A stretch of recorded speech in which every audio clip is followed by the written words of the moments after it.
Hello and welcome back to Rajasthan Akhada. Students, today we will discuss phrasal verbs in paper 4 English section RAS Mains. ये topic भी आपका 2 marks का है। इसमें भी आपके पास 2 क्वेश्चन होंगे, दोनों एक एक नंबर के। फ्रेजल वर्ब्स होती क्या है? फ्रेजल वर्ब्स होती हैं combination of verb and one और मोर पार्टिकल्स। मतलब वर्ब के साथ में कोई प्रीपोजिशन एडवर्ब ये साथ में आ जाए और ओरिजिनल वर्ब से इस कॉम्बिनेशन का मीनिंग अलग हो, तो इसे कहते हैं फ्रेजल वर्ब। जैसे put down, pay on, abide by, take off. तो ये जब दोनों शब्द एक साथ मिलते हैं तो इनका अर्थ कुछ और होता है, और सेंटेंसेस में जनरली आपने इनको देखा होगा, बोलते वक्त आपने यूज किया होगा। हमारे पास इंग्लिश सेक्शन में पेपर 4 में 2 क्वेश्चन ऐसे होंगे जहां हमें फ्रेजल वर्ब्स डिसाइड करना होगा कि इस सेंटेंस के हिसाब से कौन सा फ्रेजल वर्ब ठीक है, सूट करता है इस सेंटेंस को। सो आज हम वो सारे फ्रेजल वर्ब्स पढ़ेंगे जो आरपीएससी ने अभी तक जो पेपर 4 के अंदर पूछे हैं। इसके अलावा जितने भी इंपॉर्टेंट फ्रेजल वर्ब आपके एग्जाम के लिए हो सकते हैं वो सब हम डिस्कस करेंगे, जो अभी तक वेरियस एग्जाम्स में पूछे गए हैं। वो सारे इंक्लूड करके एक साथ इस क्लास में आपके साथ में डिस्कस करने वाला हूँ। तो चलिए शुरू करते हैं पहले से, ए से। जो लेटर ए है वहां से शुरू करते हैं हम। सबसे पहला जो फ्रेजल वर्ब है जो हम डिस्कस कर रहे हैं वो है अबाइड बाय। अबाइड बाय, अब इसमें दो आपको ये वर्ड दिखाई दे रहे हैं, पहला है अबाइड, दूसरा है बाय। तो यहां जब ये दोनों वर्ड मिल जाते हैं तो इनका मतलब कुछ और बन जाता है। अबाइड बाय का मतलब होता है एक्सेप्ट और फॉलो एक डिसीजन और रूल। किसी डिसीजन और रूल को फॉलो करना। तो मैंने ये फॉर्मेट यहाँ पे इस तरीके से रखा है, पहले आपके पास फ्रेजल वर्ब होगी, फिर उसका मीनिंग है, फिर उसका हिंदी मीनिंग है, फिर उसका सेंटेंस में यूज है, और लास्ट में लिखा है प्रॉम्प्ट। प्रॉम्प्ट मतलब एक क्वेश्चन, एक क्वेश्चन जहां इस फ्रेजल वर्ब को यूज किया गया है। और प्रॉम्प्ट ज्यादा आपके दिमाग में रहेगा, जो मैं पूछूंगा आपसे आप उसका आंसर करने की कोशिश करना साथ के साथ। जैसे यहां लिखा है, have you ever had to abide by a rule you didn't agree with? क्या आपको कभी ऐसा रूल मानना पड़ा है जिससे आप एग्री नहीं करते? That this rule should not be there. ऐसा मानने के बाद भी आपको उसकी पालना करनी पड़ी है, तो यहां आप याद रखेंगे कि अबाइड बाय यूज हुआ है। अब कई बार ऐसा होगा, जैसे मान लीजिए फर्स्ट वर्ड है अबाइड, इसके साथ में आगे लिखा हुआ है बाय, बी वाई। हो सकता है ऑन हो, ऑफ हो, टू हो। तो इस तरीके से एक शब्द के साथ बहुत सारे फ्रेजल वर्ब्स बन सकते हैं। बट हम ऐसा देखते हैं कि अबाइड से रिलेटेड और कोई दूसरे तरीके का फ्रेजल वर्ब नहीं होता है, केवल अबाइड बाय ही होता है। Like other uses of abide, like can not abide, are idiomatic but not phrasal verbs. Idioms भी हम देखेंगे आगे, बट फ्रेजल वर्ब्स में अबाइड के साथ में केवल आपको बाय देखने को मिलेगा। अबाइड बाय का मतलब एक्सेप्ट और फॉलो ए डिसीजन और रूल। इसको यूज ऐसे करेंगे, we have to abide by what the court says. या आप ऐसे कहते हैं, all citizens must abide by the constitution. सभी नागरिकों को संविधान का पालन करना चाहिए। तो अगर आपके पास क्वेश्चन आता है, कोई सेंटेंस बना आता है, अबाइड बाय के आगे स्लैश लगा होगा या आगे लिखा होगा कुछ और, अबाइड ऑफ, तो वो चीज आपको डिसाइड करनी होगी देन एंड देयर कि इन दोनों में से कौन सा सही है, और वो तभी कर पाएंगे जब आपको उसका एग्जैक्ट मतलब पता होगा। So this is how we shall proceed in this lecture. Second is account for. Account for, आपने अकाउंटेबिलिटी सुना है। अकाउंट फॉर का मतलब होता है टू एक्सप्लेन, समझाना। They had to account for all the money that had gone missing. मतलब उनको इसकी जिम्मेदारी लेनी पड़ेगी, और जिम्मेदारी लेने के बाद में उसको समझाना होगा। अकाउंट फॉर का यही मतलब होता है, कारण बताना, स्पष्टीकरण देना। और इसे हम पॉलिटी की भाषा में अकाउंटेबिलिटी बोल देते हैं। तो this is the accountability of particular officer to explain the use of public money. The officer had to account for the delay in the investigation. तो यहां आप क्या समझे, अकाउंट फॉर का मतलब that you have to explain, you have to simplify, you have to give the reason, you have to provide reason for. Prompt देखिए, can you account for how you spent your last पे check? क्या आप detail में बता सकते हैं कि किस तरीके से आपने अपना पे चेक है पिछले महीने का उसको खर्च किया है? अकाउंट फॉर का एक और मतलब हो सकता है, अकाउंट फॉर आपने जैसे पॉपुलेशन की बात करें तो यहां से कहेंगे कि women account for 48% of the population, मतलब लगभग 50%, 48, 59, 49। Womens account for almost half of the population in the country. तो यहां अकाउंट फॉर का दूसरा मतलब क्या हुआ? टू मेक अप और constitute a part of something, किसी चीज का हिस्सा बनना, किसी चीज में जुड़ना, किसी का अंश हो जाना। तो अकाउंट फॉर का प्राइमरी मीनिंग तो यही होता है, अकाउंटेबिलिटी से जो रूट वर्ड आता है। और अकाउंट फॉर का दूसरा मतलब ये होता है कि किसी चीज का हिस्सा बन जाना। Women account for almost half of the population of the country. अब इसमें अकाउंट के साथ में आपको जनरली और किसी तरह का कोई और फ्रेजल वर्ब नहीं देखने को मिलेगा। एक होता है अकाउंट टू, तो उसमें भी उत्तरदायी जवाब देना ही होता है। As an public servant you must account to the people, but वो जनरली हम यूज नहीं करते, अकाउंट फोर आप यूज करते हैं। तो ये मैंने आपको दो इस तरह से समझाएं कि इस तरीके से हम आगे प्रोसीड करेंगे। और आप एक एक को ढंग से देखते जाएं, सुनते जाएं, गौर से देखें, क्योंकि थोड़ा सा इधर उधर होने की वजह से आपको क्वेश्चन गलत हो सकता है। फोर की जगह इट लग गया, इन लग गया, ऑफ लग गया, डाउन लग गया, अप लग गया, तो उसके मतलब अलग अलग हो जाते हैं। Then we have act for. Act for का मतलब होता है want समथिंग और समन अलॉट, बहुत ज्यादा चाहना। Usage, my partner been away for a fortnight, I am acting for her. मेरा पार्टनर कई दिन से, मतलब फोर्टनाइट का मतलब 14 डेज, इतने दिन से दूर है और मुझे उसकी याद आ रही है। Is there anything you are currently acting for? You are acting for your positive result. आप चाहते हैं कि आपका लिस्ट में नाम आ जाए। यू आर एक्टिंग फॉर, बहुत ज्यादा चाहने को कहते हैं acting for.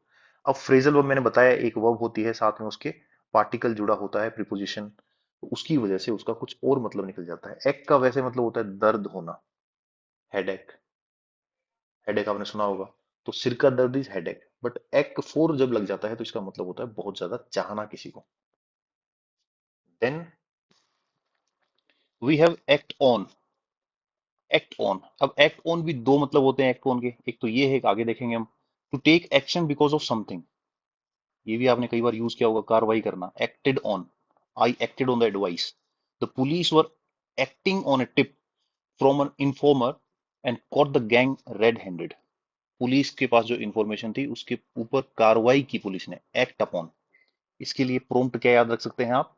Can you recall a time when you had to act on someone advice? आपको किसी ने कुछ एडवाइस दी, आपको उसके कुछ काम करना था, अमल करना था।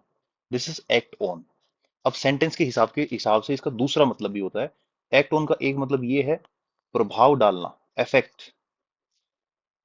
The medicine only acts on infected tissues. जो दवाई आपको दी है डॉक्टर ने, ये केवल इन्फेक्टेड टिश्यूज के ऊपर ही काम करेगी, प्रभाव डालेगी, इफेक्ट डालेगी। तो ये है इसका दूसरा मतलब एक्ट ऑन का। तो ये डिसाइड होगा as per the sentence. What factor do you think act on your mood? आपको क्या लगता है कि आपका किस वजह से मूड अच्छा या खराब होता है? Which factor acts on your mood? तो इस तरीके से एक ही फ्रेजल वर्ब के अलग अलग सेंटेंस में, अलग अलग कॉन्टेक्स्ट में अलग अलग मतलब हो सकते हैं। Then we have act out. Act out का मतलब होता है एक्टिंग करना, अभिनय करना। Perform something with action gestures. They acted out the story on the stage. ये होगा एक्ट आउट। पहले था एक्ट ऑन। एक्ट आउट का मतलब आपको कोई स्टोरी दी गई है, आपने स्टेज पे उसको परफॉर्म किया है। Have you ever acted out a scene from the book और मूवी? क्या आपने कभी कोई सीन है उसका अभिनय किया है किसी बुक या मूवी में पढ़ के? तो this is the use of act out. तो इस तरह से आपको डिफरेंस ध्यान रखना होगा कि एक फ्रेजल वर्ब में अगर फर्स्ट वर्ड कॉमन भी है और सेकंड वर्ड अलग है तो उसका मतलब भी अलग हो जाता है। तो ये चीज बार बार प्रैक्टिस करने से ही आएगी। इसके हिसाब से एक्ट आउट का एक और मतलब क्या होता है? एक्ट आउट का एक और मतलब ये होता है कि आप अपने इमोशंस को एक्सप्रेस करेंगे। Express an emotion in your behaviour, भावना प्रकट करना। Their anger is acted out in their anti social behaviour. Anti social behaviour में क्लियर दिखता है कि उनके अंदर गुस्सा है। Their anger acted out in their anti social behaviour. Anti social behaviour में उनका जो गुस्सा है वो प्रकट रूप से सामने दिख रहा है। Have you ever seen someone act out there emotion in public? क्या आपने किसी को देखा है इस तरीके से पब्लिक के अंदर अपने इमोशंस को एक्ट आउट करते हुए? सो एक्ट आउट का एक मतलब क्या है? अभिनय करना, एक्टिंग करना। और एक्ट आउट का मतलब अपने इमोशंस को प्रकट करना भी एक्ट आउट होता है। Then we have act up. Act up, behave badly और स्ट्रेंजली, खराब व्यवहार करना। My computer is acting up, I think I might have a virus, it might have a virus. My computer is acting up, अब इतनी सी line से क्या समझते हैं कि कंप्यूटर ठीक से काम नहीं कर रहा। My computer is acting up, my phone is acting up. Have you ever had a situation where something just would not work properly? It means it was acting up. क्या आपको ऐसी कोई सिचुएशन याद है जब कोई चीज ठीक से काम नहीं कर रही? तो ऐसे समय में आप कहेंगे इट इज एक्टिंग अप। अभी तक हमने ऑन पढ़ा, आउट पढ़ा, this is up. Then we have upon, act upon. Act upon ऐसा ही जैसे हमने पहले पढ़ा act on, to take action because of something, कार्रवाई करना है, इसका भी मतलब यही होता है। The police was acting upon a tip off, तो जानकारी पुलिस को मिली है, पुलिस उसके ऊपर काम कर रही है। prompt, when was the last time you had to act upon a decision quickly? Last आपको कब याद है जब क्विकली आपको किसी डिसीजन के ऊपर एक्ट करना पड़ा? Act upon, so this is the use of act upon in this sentence, कार्रवाई करना। और एक्ट ऑन जो हमने पढ़ा था उसका भी यही मतलब होता है, but it is decided based on the context and the sentence. Act upon, प्रभाव डालना भी इसका मतलब होता है the enzyme act upon certain proteins. Can you think of something that acts upon your body, like food और exercise? किस चीज का असर आपकी बॉडी के ऊपर होता है? फूड का, खाने का, या एक्सरसाइज का? किससे आप ज्यादा हेल्दी रहते हैं, किससे आप बेटर फील करते हैं? Which is acting upon your body, which thing is more better acting upon your body, food और एक्सरसाइज? तो this is the use of act. Act के साथ में अगर अलग अलग वर्ड जुड़ते हैं तो इसका मतलब अलग अलग हो जाता है। तो जब भी आपके सामने सेंटेंस में एक्ट से रिलेटेड कोई फ्रेजल वर्ब आए तो आप इसे सही कर देंगे। Then we have add on. ये आपने कई बार सुना होगा, रेस्टोरेंट में या ऑनलाइन आपने कुछ शॉपिंग करनी है तो कुछ आइटम पहले से डिसाइडेड है, साथ में एड ऑन कुछ और ले लिया, तो ये वर्ड वहां आपको बहुत ज्यादा सुनाई देता है। इंक्लूडिंग इन ए कैलकुलेशंस, जोड़ना। एड ऑन का मतलब होता है जोड़ना। सिंपल वर्ड है, you have to add the weight on, इस तरीके से भी यूज किया जा सकता है, add the weight on to the price दे गिव। वेट जो है अभी तो नहीं है, ये वैल्यू एडिशन टैक्स, इसकी जगह जीएसटी आ गया, ये आपको ऐड करना होगा। When you buy something do you always check if tax is added on, क्या टैक्स ऐड हो गया है इसके अंदर? इस तरीके से आप एड ऑन का यूज कर सकते हैं, और बहुत जनरल टर्म है, ये आपको पता भी था। एड अप का मतलब होता है मैथमेटिकल टोटल, सबको जोड़ के बताओ कितना हो गया, जोड़ना। We added up the bill to check if it was correct. We added up the bill, जो नंबर्स हैं 1 2 3 करके जो भी लिस्ट है आपकी, उसको आपने जोड़ लिया तो it means you added up. How do you feel when the numbers don't add up?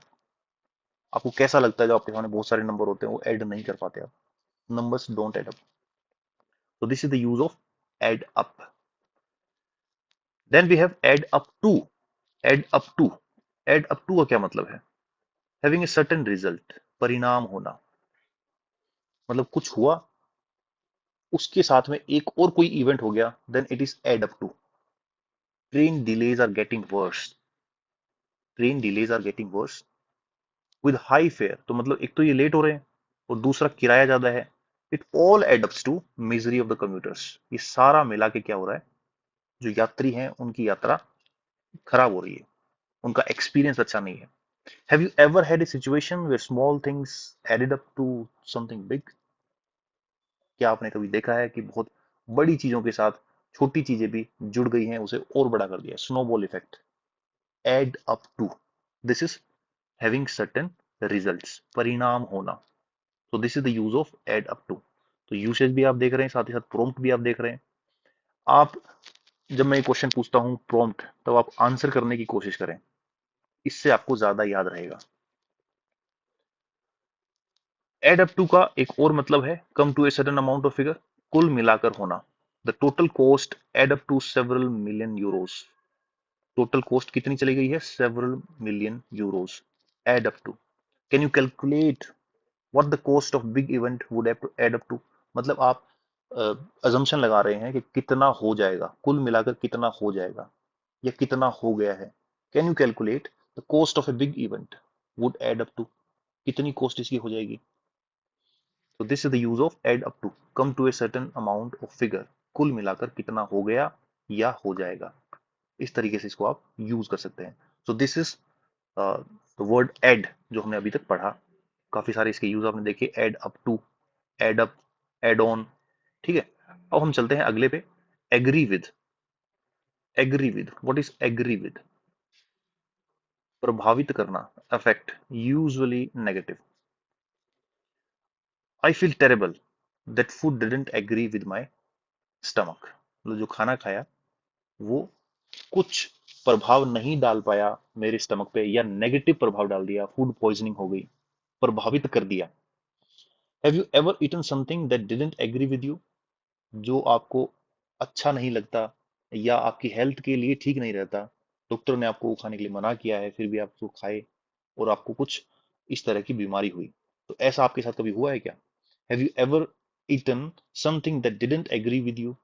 तो यहाँ पे एग्री विद एकदम से ऐसा लग रहा है कि ये आप फूड के साथ कैसे यूज कर सकते हैं, but this is used with food also, और समथिंग लाइक फूड किसी भी चीज के लिए यूज कर सकते हैं आप।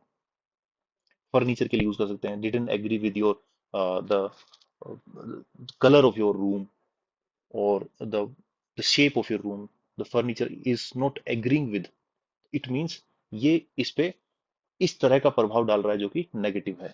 एग्री विद, इफेक्ट, ऐसा इफेक्ट जो कि नेगेटिव है। Then we have aim at. What are you aiming at right now? You are aiming at clearing this RAS exam with flying colors. लक्षित, to target. The magazine is aimed at teenagers. मतलब किस पे focus है इसका magazine का? Teenagers, उसी तरह का कंटेंट इसके अंदर आता है। What products are usually aimed at children's? Aimed at, target क्या है, आपका टारगेट ऑडियंस क्या है? The missile is aimed at that particular base. तो वो मिसाइल जाएगी कहाँ? एम्ड एट, एंड में उसको कहाँ जाना है, टारगेट क्या है। तो इस तरह इसको यूज कर सकते हैं एम्ड एट को। दूसरा है इसका मतलब उद्देश्य रखना। They are aiming at reducing cost by 10%। The government is aiming at reducing the cost of the project by 10%। उद्देश्य रखना, इंटेंट टू अचीव, यहाँ क्या है, टारगेट। यहाँ क्या है, आपने कुछ उद्देश्य बना रखा है और वहां पहुंचना चाहते हैं, you are aiming at. What are you currently aiming at achieving in your life? आप अभी क्या उद्देश्य है आपकी लाइफ का, कहाँ आप जाना चाहते हैं, क्या आप पाना चाहते हैं। This is the place where you use this phrasal verb aiming at. Next in the list is allow for. Allow for, देखिए आगे होगा अलाउ ऑफ, तो इन दोनों में क्या डिफरेंस है देखिए। इंक्लूड समथिंग इन प्लान और कैलकुलेशन, योजना में शामिल करना। इसे कैसे यूज कर सकते हैं इसको सेंटेंस में? You should allow for delays when planning a journey, मतलब आपको जो डिले हो सकता है, प्रोबेबल है, हो सकता है, उसके लिए भी जगह छोड़नी चाहिए, उसको शामिल करना चाहिए योजना के अंदर। फुल एंड फाइनल योजना आप पहले नहीं बना सकते, आप जब जाएंगे तो हो सकता है कुछ ऐसी बात हो कि जिसकी वजह से आपका जो प्लान है उसके अंदर डिलेज हो गए। When you plan A trip, do you allow for unexpected events? Do you allow for unexpected events? अब यहाँ अलाउ का मतलब ये नहीं कि अनएक्सपेक्टेड इवेंट होने देते हो क्या आप। इसका मतलब ये है कि आप की जो प्लानिंग थी, इतने रेडी थी, उसमें आपने ये भी शामिल किया गया कि अगर मान लो कहीं आप पहाड़ों में घूमने गए, लैंडस्लाइड हो गई, तो आपको वहां पे ट्रैफिक जैम हो गया, वहां रुकना पड़ा कई देर के लिए, तो ये सब चीजें हो सकती हैं, तो you should allow for these thing in the plan. Then we have allow of, make possible, permit, अनुमति देना। ये आपने बहुत बार सुना होगा, the rules do not allow of any exception. इन रूल्स के अंदर किसी तरह का एक्सेप्शन का जिक्र नहीं है, ये अनुमति नहीं देते, परमिट नहीं करते हैं। Do you think there should be exception to every rule? Do you think there should be an exception to every rule? Exception होना चाहिए, that every rule must allow for an exception, is it so? What do you think? ये आपका prompt है, allow of. Then we have angle for, इशारा करके कुछ प्राप्त करना। Try to get something indirectly, angling for, angle for. He has been angling for an invitation, but I don't want him to come. Angle four से आप समझ रहे होंगे कि ऐसा भी हो सकता है signing four, signalling four. Angle four का मतलब होता है इशारा करके कुछ प्राप्त करना। Have you ever tried angling for something you want? कभी आपने ऐसी चीज को इशारे इशारे में पाना चाहा जो आप चाहते हैं? This is where you use angle for. He has been angling for an invitation but I don't want him to come. This is the use of angle for. What do you mean by answer back? What is the mean of answer back? Teacher को अभी answer back किया है। Have you ever answered back your father mother? It means to reply rudely to someone in authority, बुरी तरीके से उत्तर देना।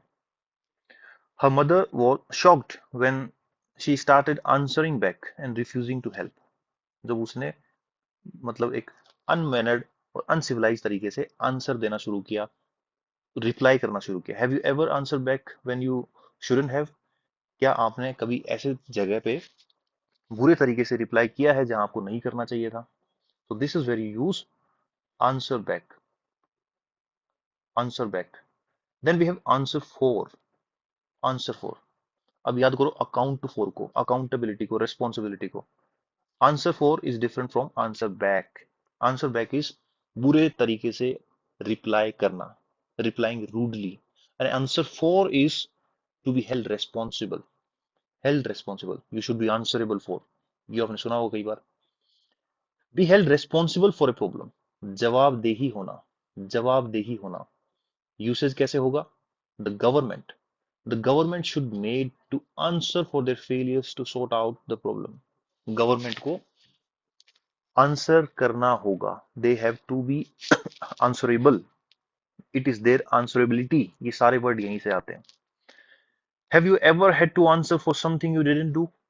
क्या आपको ऐसी बात की जवाबदेही, कभी ऐसा सिचुएशन आया कि आपके पास ऐसी बात की आंसरेबिलिटी तय कर दी गई जो आपने की ही नहीं?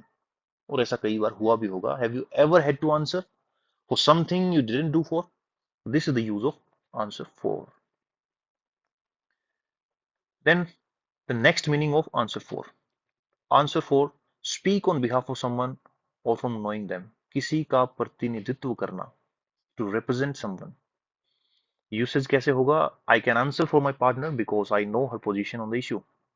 I can answer for my partner, मेरे पार्टनर की जो पोजीशन है वो तुम्हें मैं बता सकती हूँ या बता सकता हूँ, because I know what is his or her position. Have you ever had to answer for someone else actions? क्या आपको किसी और के एक्शन का प्रतिनिधित्व करना पड़ा कि उसने जो किया वो आपको एक्सटेंड करना पड़ रहा है? Have you ever had to answer for someone else actions? So this is question from my side to you. Answer it. Have you ever had to answer for someone else actions? किसी का प्रतिनिधित्व करना पड़ा? I can answer for my partner because I know her position on this issue. Then we have another word apart from answer, argue down. Argue down. अब ये तो आप समझ रहे होंगे बिल्कुल, इसका तो क्लियर सा मतलब समझ में आ रहा है कि किसी को बहस में हरा देना। Beat someone in debate, discussion or argument. Debate, discussion or argument. The teacher tried to argue the girl down, but she couldn't. The teacher tried to. The teacher tried to argue the girl down. Argue the girl down, but she couldn't. पर वो नहीं कर पाई ऐसा। The prompt is, listen to me carefully. Have you ever had to argue someone down in discussion? कभी आपके सामने ऐसी परिस्थिति आई कि आपको किसी को बहस में हराना पड़ा? Ever had to, आपको ऐसा करना पड़ा? Ever had to argue someone down in a discussion? So this is the use of argue down. Argue down. Beat someone in debate, discussion or argument. The political parties often argue often argue ruling party down in a debate discussion in the parliament or state legislative assemblies. ये आपने कई बार देखा होगा, बहस में हंसा हराने की कोशिश करना। Then the next meaning of argue down is, argue down, persuade someone to drop the price of something that they are selling. Bargaining करना, टू बार्गेन, मूल्य घटाने के लिए मोल भाव करना। यहां तो ही हो ही नहीं सकता, यहां तो शी होगा। She argued him down 10%. She argued him down 10%. अब यहाँ जो आर्ग्यू है इसकी जगह कुछ और भी लिखा हो सकता है। तो आपको जब फ्रेजल वर्ब का एक्चुअल मीनिंग पता होगा, उसका एप्रोप्रिएट मतलब पता होगा कि कहाँ इसे यूज कर सकते हैं, यूसेज आप देख लेंगे, प्रॉम्प्ट आप देख लेंगे, तो प्रोबेबिलिटी है कि आप इस क्वेश्चन को गलत नहीं करेंगे। Prompt: have you ever argued down the price of something when shopping? The answer is thumping yes. ये आपने किया होगा। Have you ever argued down the price of something when shopping? It is the fundamental rights of Indians that we argue down the price of something when we shop. Another meaning of argue down is try to persuade people not to accept a proposition or motion. ये preposition नहीं है, proposition है। proposition का मतलब कोई position, आपका कोई belief, आपका कोई stand, प्रस्ताव को अस्वीकार करने के लिए बहस करना। What is the usage? They tried to argue down the proposal. They tried to argue down the proposal. यहां भी सेंस वही निकलता है, बट इसको दूसरे तरीके से यूज किया जा सकता है। आर्ग्यू डाउन द प्रपोजल, वो उस पर्टिकुलर प्रपोजल को अस्वीकार करने की कोशिश कर रहे थे। They tried to argue down the proposal. Have you ever tried to argue down a proposal at work or school? Ever tried to argue down a proposal कि आपको कुछ कहा गया और आपने नहीं करना। Have you ever tried to do this at work or school or university or institution? So this is the use of argue down. Then we have argue out. What is argue out? Argue about a problem to find a solution. To find out solution, यहाँ out से मतलब निकाल सकते हैं कि कुछ निकालना है बाहर, सॉल्यूशन निकालना है हमको, किसी समस्या का समाधान निकालने के लिए बहस करना, is to argue out. If you can't argue out differences out, we will have to take them to the court. If we can't argue out differences out, हमारे जो डिफरेंसेस हैं इसको अगर बहस करके, बातचीत करके अगर खत्म नहीं कर सकते, तो हमें कोर्ट में जाना होगा। Have you ever argued out a solution to a problem? Have you ever argued out a solution to a problem? कभी आपने कोई समस्या का समाधान बहस करके निकाल लिया है? हैव यू आर्ग्यूड आउट, किसी समस्या का समाधान निकालने के लिए बहस करना is argue out. Then we have ask for.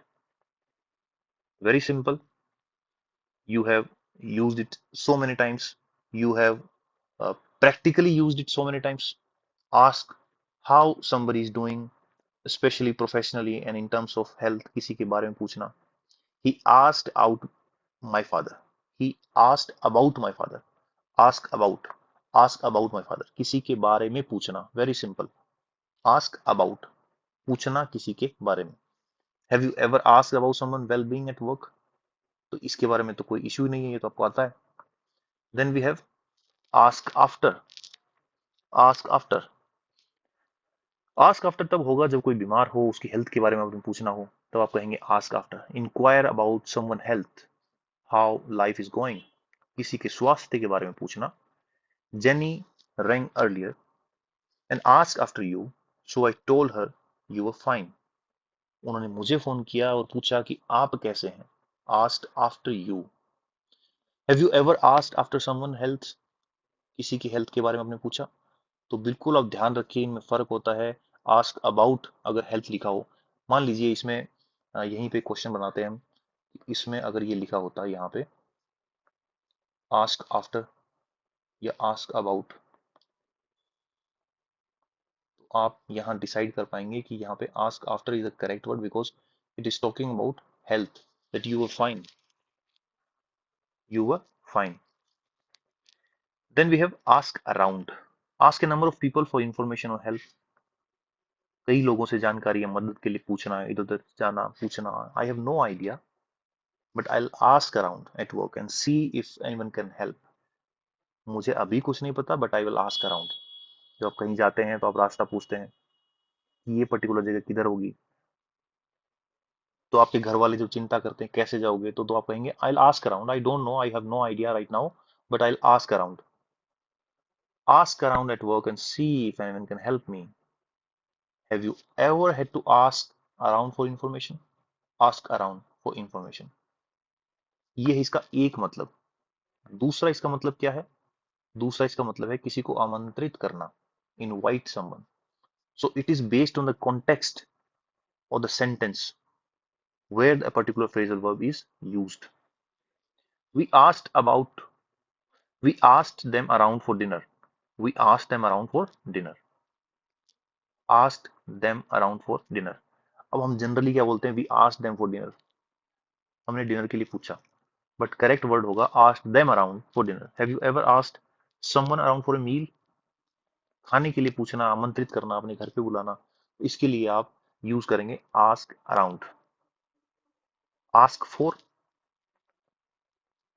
To provoke a negative reaction, नकारात्मक प्रतिक्रिया के लिए पूछना. You are asking for trouble, आप किसी नकारात्मक परिस्थिति को आमंत्रित कर रहे हैं. You are asking for trouble. Have you ever asked for trouble in a situation? Have you ever asked for trouble in a situation? मान लीजिए कोई नेताजी हैं और वो कह रहे हैं कि मैं बहुत इमोशनल हो गया हूँ, मैं जनता के बीच में वैसे ही जाना चाहता हूँ, मुझे सिक्योरिटी की कोई जरूरत नहीं है. तो आप कह सकते हैं skipping the security is asking for trouble. मतलब सुरक्षा के लिए आप मना कर रहे हो, तो इसका मतलब आप जानबूझ के मुसीबत को न्योता दे रहे हो. If you are driving in storm you are asking for trouble. तो आप क्या कर रहे हो? अगर तुम इस तूफान में गाड़ी चलाओगे तो खुद ही मुसीबत मोल ले रहे हो, हमारी इसमें गलती नहीं है. You are asking for trouble. तो this is where you use ask for. ये जनरली हम नहीं पढ़ते हैं. हम जो पढ़ते हैं वो होता है अनुरोध करना, ask for, request to have और बी गिवन. अनुरोध करना. I asked for the menu, I asked for her help. Have you ever asked for something in a restaurant? किसी चीज को बुलाना, अनुरोध करना, मांगना, this is ask for. To seek help is for ask for. Now what is ask in? Ask in again is घर बुलाना. अभी आपने क्या क्या पढ़ा था? To ask around. Ask around जो आपने देखा था अभी, इनवाइट समवन, आमंत्रित करना किसी को, this is also invite someone. Ask around. अभी हम क्या देख रहे हैं? Ask in. To invite somebody into your house, किसी को अपने घर बुलाना. John is at door, ask him in. Ask him in. Have you ever had to ask someone in when they are arrived at your house? आपके घर पे आ गए हैं, दहलीज पे, दरवाजे पे हैं और आप कह रहे हैं कि अंदर आ जाओ, तो आप कहेंगे ask him to in. Ask him to in. Have you ever had to ask someone in when they arrive at your house? Obviously, this is in the genetics of India कि जब भी कोई अगर अतिथि देवो भव, आप आएंगे तो आप कहेंगे आइए आइए जी अंदर आइए. This is ask in. Ask out. Ask out का मतलब बाहर भेज देना नहीं होता है, इसका उल्टा नहीं है. This is not opposite to ask in. To invite someone for a date, किसी को डेट पे आमंत्रण करना. ये आपने कई बार, जो आपका पेज 3 है उसके अंदर कई बार सुना होगा, पढ़ा होगा. He wanted to ask her out, but she was too busy or shy. Have you ever asked someone out on a date? Have you ever asked someone out on a date? किसी को date पे आमंत्रित करना, date पे बुलाना. To invite someone for a date is asking out. He wanted to ask her out, but he was too shy, or she was busy, or she was not replying. तो यहाँ पे जो ask out का मतलब है to invite for a date. Then we have ask over. Again, आमंत्रित करना. They have asked us over for drinks on Friday. Asked us over. Have you ever been asked over to someone house for a dinner? तो यहाँ पे कई जगह हमने देखा कि आमंत्रित करने को, बुलाने को, इनवाइट करने को कई वर्ड से हम बता सकते हैं. इंग्लिश के अंदर फ्रेजल वर्ब इसके लिए बहुत सारी हैं. आस्क ओवर या ask around, ask in, ask out. But इनका जो यूसेज है, कॉन्टेक्स्ट है, सेंटेंस के हिसाब से अलग अलग होता है. इतना भी न्यूआंस्ड क्वेश्चन आपके सामने नहीं आएगा, बट फिर भी आपको पता होना चाहिए कि इनके अंदर भी क्या डिफरेंस होता है. Then we have ask round. Again, invite someone, किसी को आमंत्रित करना. We asked John round for dinner. उससे पहले क्या था? अराउंड. इन दोनों का एक ही मतलब है, अराउंड और round. Have you ever asked someone round for a casual gathering? Then हमारा ये आस्क खत्म हुआ, बहुत पूछ लिया घर पे आने के लिए, अब अगले की मर्जी. अब हम चलते हैं आगे. Auction of. ऑक्शन ऑफ का मतलब नीलामी में बेचना. Sell something in an auction. They auction off their property as they were heavily in debt. They auction off their property, उन्होंने नीलामी में अपनी प्रॉपर्टी बेच दी। या इसे आप जनरली यूज करते हैं दे ऑक्शन देयर प्रॉपर्टी, बट यहाँ आपको यूज करना है ऑक्शन ऑफ। अगर ये भी ऑप्शन हो कि एक यहाँ पे लिखा हो ऑक्शन और यहाँ लिखा हो ऑक्शन ऑफ, तो आपको ये चूज करना है auction of is the right phrase verb for this sentence. Have you ever participated in an auction or auction something? Then let's move to the next letter in A, B, C, D, that is B.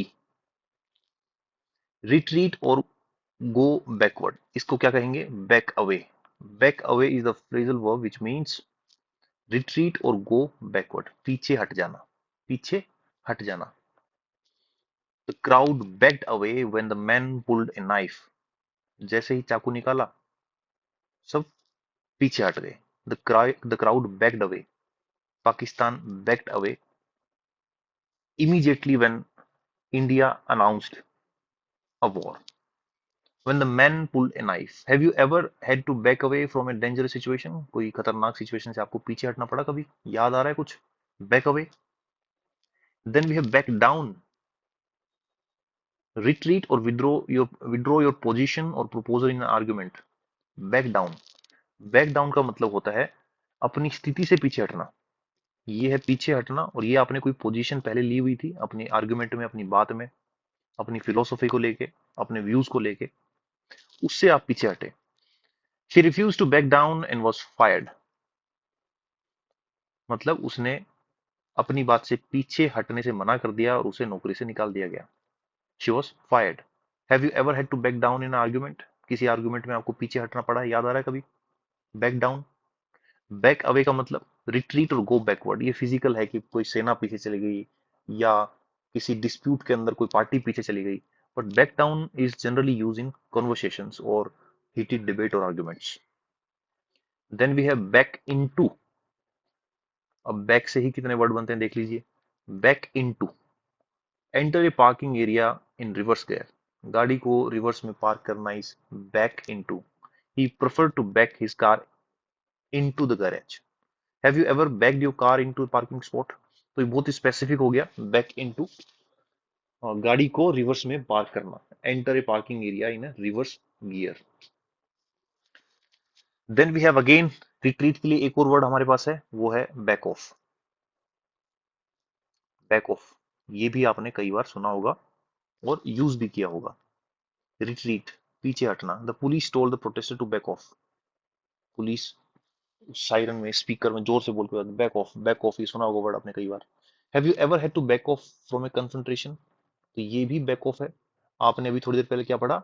Back down. Back down का मतलब पीछे हटना arguments के अंदर, और back away मतलब पीछे हटना, गो बैकवर्ड. इन सब का जो बैक अवे और बैक ऑफ है, इनका दोनों का मतलब होता है पीछे हटना. Have you ever had to back off from a confrontation? Answer करते जाइए, तभी याद रहेगा आपको. और आंसर भी पूरे सेंटेंस के साथ. I never had a situation or confrontation where I had to back off. इस तरह से आप बोलिए. Then we have back out. Back out मतलब किसी वादा आपने किया हो और उस वादे से आप पीछे हट गए हो, निभाया ना हो. Fail to keep an arrangement or promise. Fail to keep an arrangement or promise. He backed out 2 days before the holiday, so we gave the ticket to his sister. He backed out of the plan. He backed out of the pre-decided holiday plan. Have you ever backed out of a plan at the last moment? Last moment पे आपने अपना plan बदल दिया, उसको कहेंगे backed out. Then we have back out of.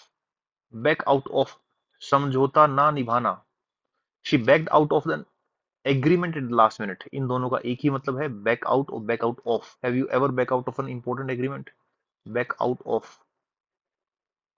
Back out of का एक और मतलब होता है exit a parking area in reverse gear. गाड़ी को रिवर्स में पार्किंग करके निकालना. She back the rolls out of its parking space. She back the rolls out of its parking space. इसमें भी यही सेंस आता है कि गाड़ी को बाहर निकाल दिया है. Have you ever backed out of A tight parking spot? तो यहाँ पे हमने देखा कि बैक आउट ऑफ के अंदर क्या हो रहा है, exit a parking area in reverse gear, और इससे पहले हमने क्या देखा?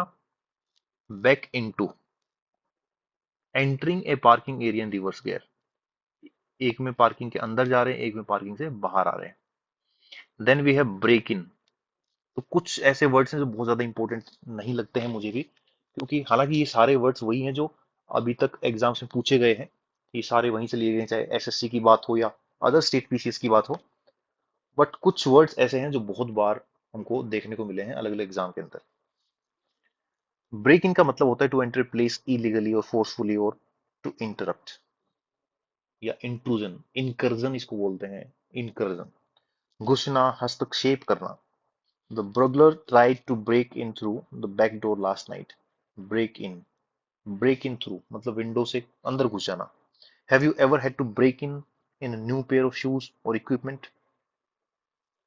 आपको ब्रेक इन का दूसरा सेंस भी देखने को मिल रहा है कि आपके जूते जो पेयर ऑफ शूज हैं या कोई इक्विपमेंट है वो बहुत, जैसे शूज हैं बहुत टाइट है, तो आप उसे, यहाँ पैर घुसाने की बात चल रही है, पैर घुसाने की मतलब दीज हाइकिंग बूट्स जो हाइक करते हैं, जो पहाड़ों पे जाते हैं, are very tight now, but once I break them in, once I break them in they'll feel great, they'll feel comfortable।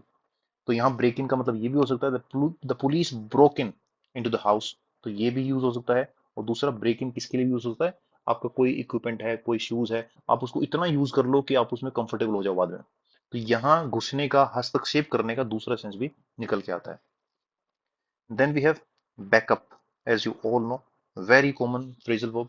Backup का मतलब है to make a copy of computer data, कि आपने अपने डेटा का बैकअप कर लिया है। You should always back up important file documents so that you won't lose all your work if something goes wrong with the hardware. Do you back up your important files regularly? So it is very in common knowledge and you know it very well. Then we have bargain on. Expect something to happen, usually negative. Bargain on. Very important. कई जगह exam में मैंने देखा इसको, bargain on, किसी नकारात्मक चीज के होने की अपेक्षा करना। I had not bargained on him coming to the event unexpectedly. मैंने ऐसा नहीं सोचा था कि वो इस इवेंट में आ जाएगा अनएक्सपेक्टेडली, बिना बुलाए। Have you ever bargain on something that didn't go as a plan? कभी आपने अपेक्षा की थी ऐसी चीज की जो आपके प्लान्स के अकॉर्डिंग नहीं हुई? तो बार्गेन फ्रॉम मतलब अपेक्षा करना, और ये होता है नेगेटिव, इसका कोनोटेशन होता है, नेगेटिव सेंस होता है। Bargain on, expect something to happen, usually negative. मान लीजिए किसी सेलिब्रिटी ने ऐसे ही कोई ट्वीट कर दिया, कैजुअली कोई ट्वीट कर दिया, और उस पर बहुत ज्यादा पब्लिक रिएक्शन हो गया जो उसने एक्सपेक्ट नहीं किया था, तो वो ये कहेगा कि I didn't bargain on such a strong public reaction. मतलब मैंने ऐसा एक्सपेक्ट नहीं किया था कि ये हो जाएगा। I didn't bargain on, I didn't bargain on getting this sort of marks after toiling so hard for my exam. ये एक्सपेक्ट नहीं किया था कि इस तरह के नंबर मुझे मिलेंगे। Then we have barge into. Barge into का मतलब है enter a place and interrupt people rudely, मतलब बिना अनुमति के किसी जगह में जाना और वहां पे व्यवधान उत्पन्न करना। They barge into my office without knocking even though I was on a call. तो अगर ऐसी स्थिति आपके साथ हो तो आप क्या करेंगे? आप किसी मीटिंग में बैठे हैं, somebody barged suddenly into your meeting, what would you do if someone suddenly barged into your meeting? तो barge into का मतलब क्या है? एकदम से किसी के अंदर आ जाना और फिर वहां पे व्यवधान उत्पन्न कर देना। entering a place and interrupt people rudely is barge on। तो ये जो आपने पहले पढ़ा था, ब्रेक इन, ये थोड़ा सा स्ट्रॉन्ग नेगेटिव सेंस देता है। To enter a place illegally और फोर्सफुली। ब्रेक इन का मतलब घुसना और हस्तक्षेप करना, बट बार्ज इन इस तरह से इलीगल एंट्री नहीं है, it is entering a place to interrupt a meeting और a discussion. Then we have bash out. Bash out means write something quickly without much preparation. जैसे आपके आखिरी के जो क्वेश्चन होते हैं आरएस मेंस के अंदर, टाइम होने ही वाला है, तो आप उसे लिखते जाते हैं जल्दी में बिना तैयारी के कुछ लिखना। Right something quickly without much preparation is bash out। I bashed out the report just an hour before the deadline। I bashed out मतलब हैस्ट, जल्दबाजी में। ये हमने कहाँ पढ़ा था? हैस्ट और हरी, ऑफन कंफ्यूज्ड और मिसयूज्ड वर्ड, इन दोनों में क्या फर्क होता है बताओ मुझे। तो bashed out report just an hour before the deadline। Have you ever had to bash out an assignment eight the last minute. तो वॉश आउट का मतलब बहुत जल्दबाजी में कुछ लिखना, बिना किसी प्रिपरेशन के, तैयारी के। और बिना किसी प्रिपरेशन के अगर आपने कोई स्पीच दी, उसके लिए वन वर्ड सब्स्टिट्यूशन में हमने पढ़ा था, तो उसके लिए क्या वर्ड होगा? आपको याद आ रहा है? इम्प्रॉम्प्टू। ये क्या है यहाँ पे? प्रॉम्प्ट। प्रॉम्प्ट का मतलब आपको कुछ करने के लिए उकसाना, और इम्प्रॉम्प्टू मतलब आपने कुछ तैयारी नहीं की थी और अचानक से आपको कुछ बोलना पड़ा है, इम्प्रॉम्प्टू। एक और वर्ड हमने देखा था, एक्सटेम्पोर। एक्सटेम्पोर का मतलब भी बिना किसी तैयारी के कुछ करना। देन वी हैव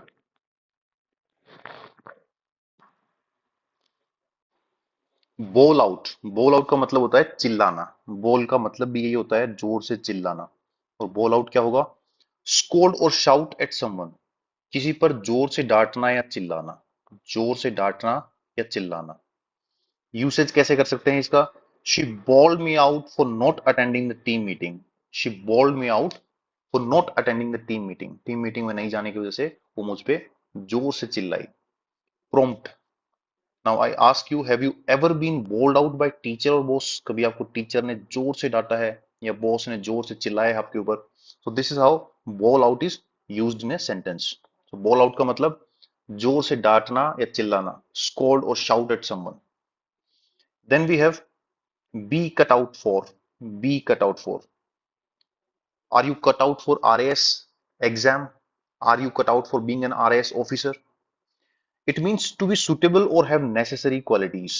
किसी चीज के लिए एलिजिबल होना, किसी काम के लिए उपयुक्त या योग्य होना। विच मीन्स आप एक पर्टिकुलर पोजीशन के लिए, काम के लिए एलिजिबल हो, या उतना टैलेंट आपके अंदर है। अगर ऐसा आपको पूछना हो तो आप यूज करेंगे cut out for.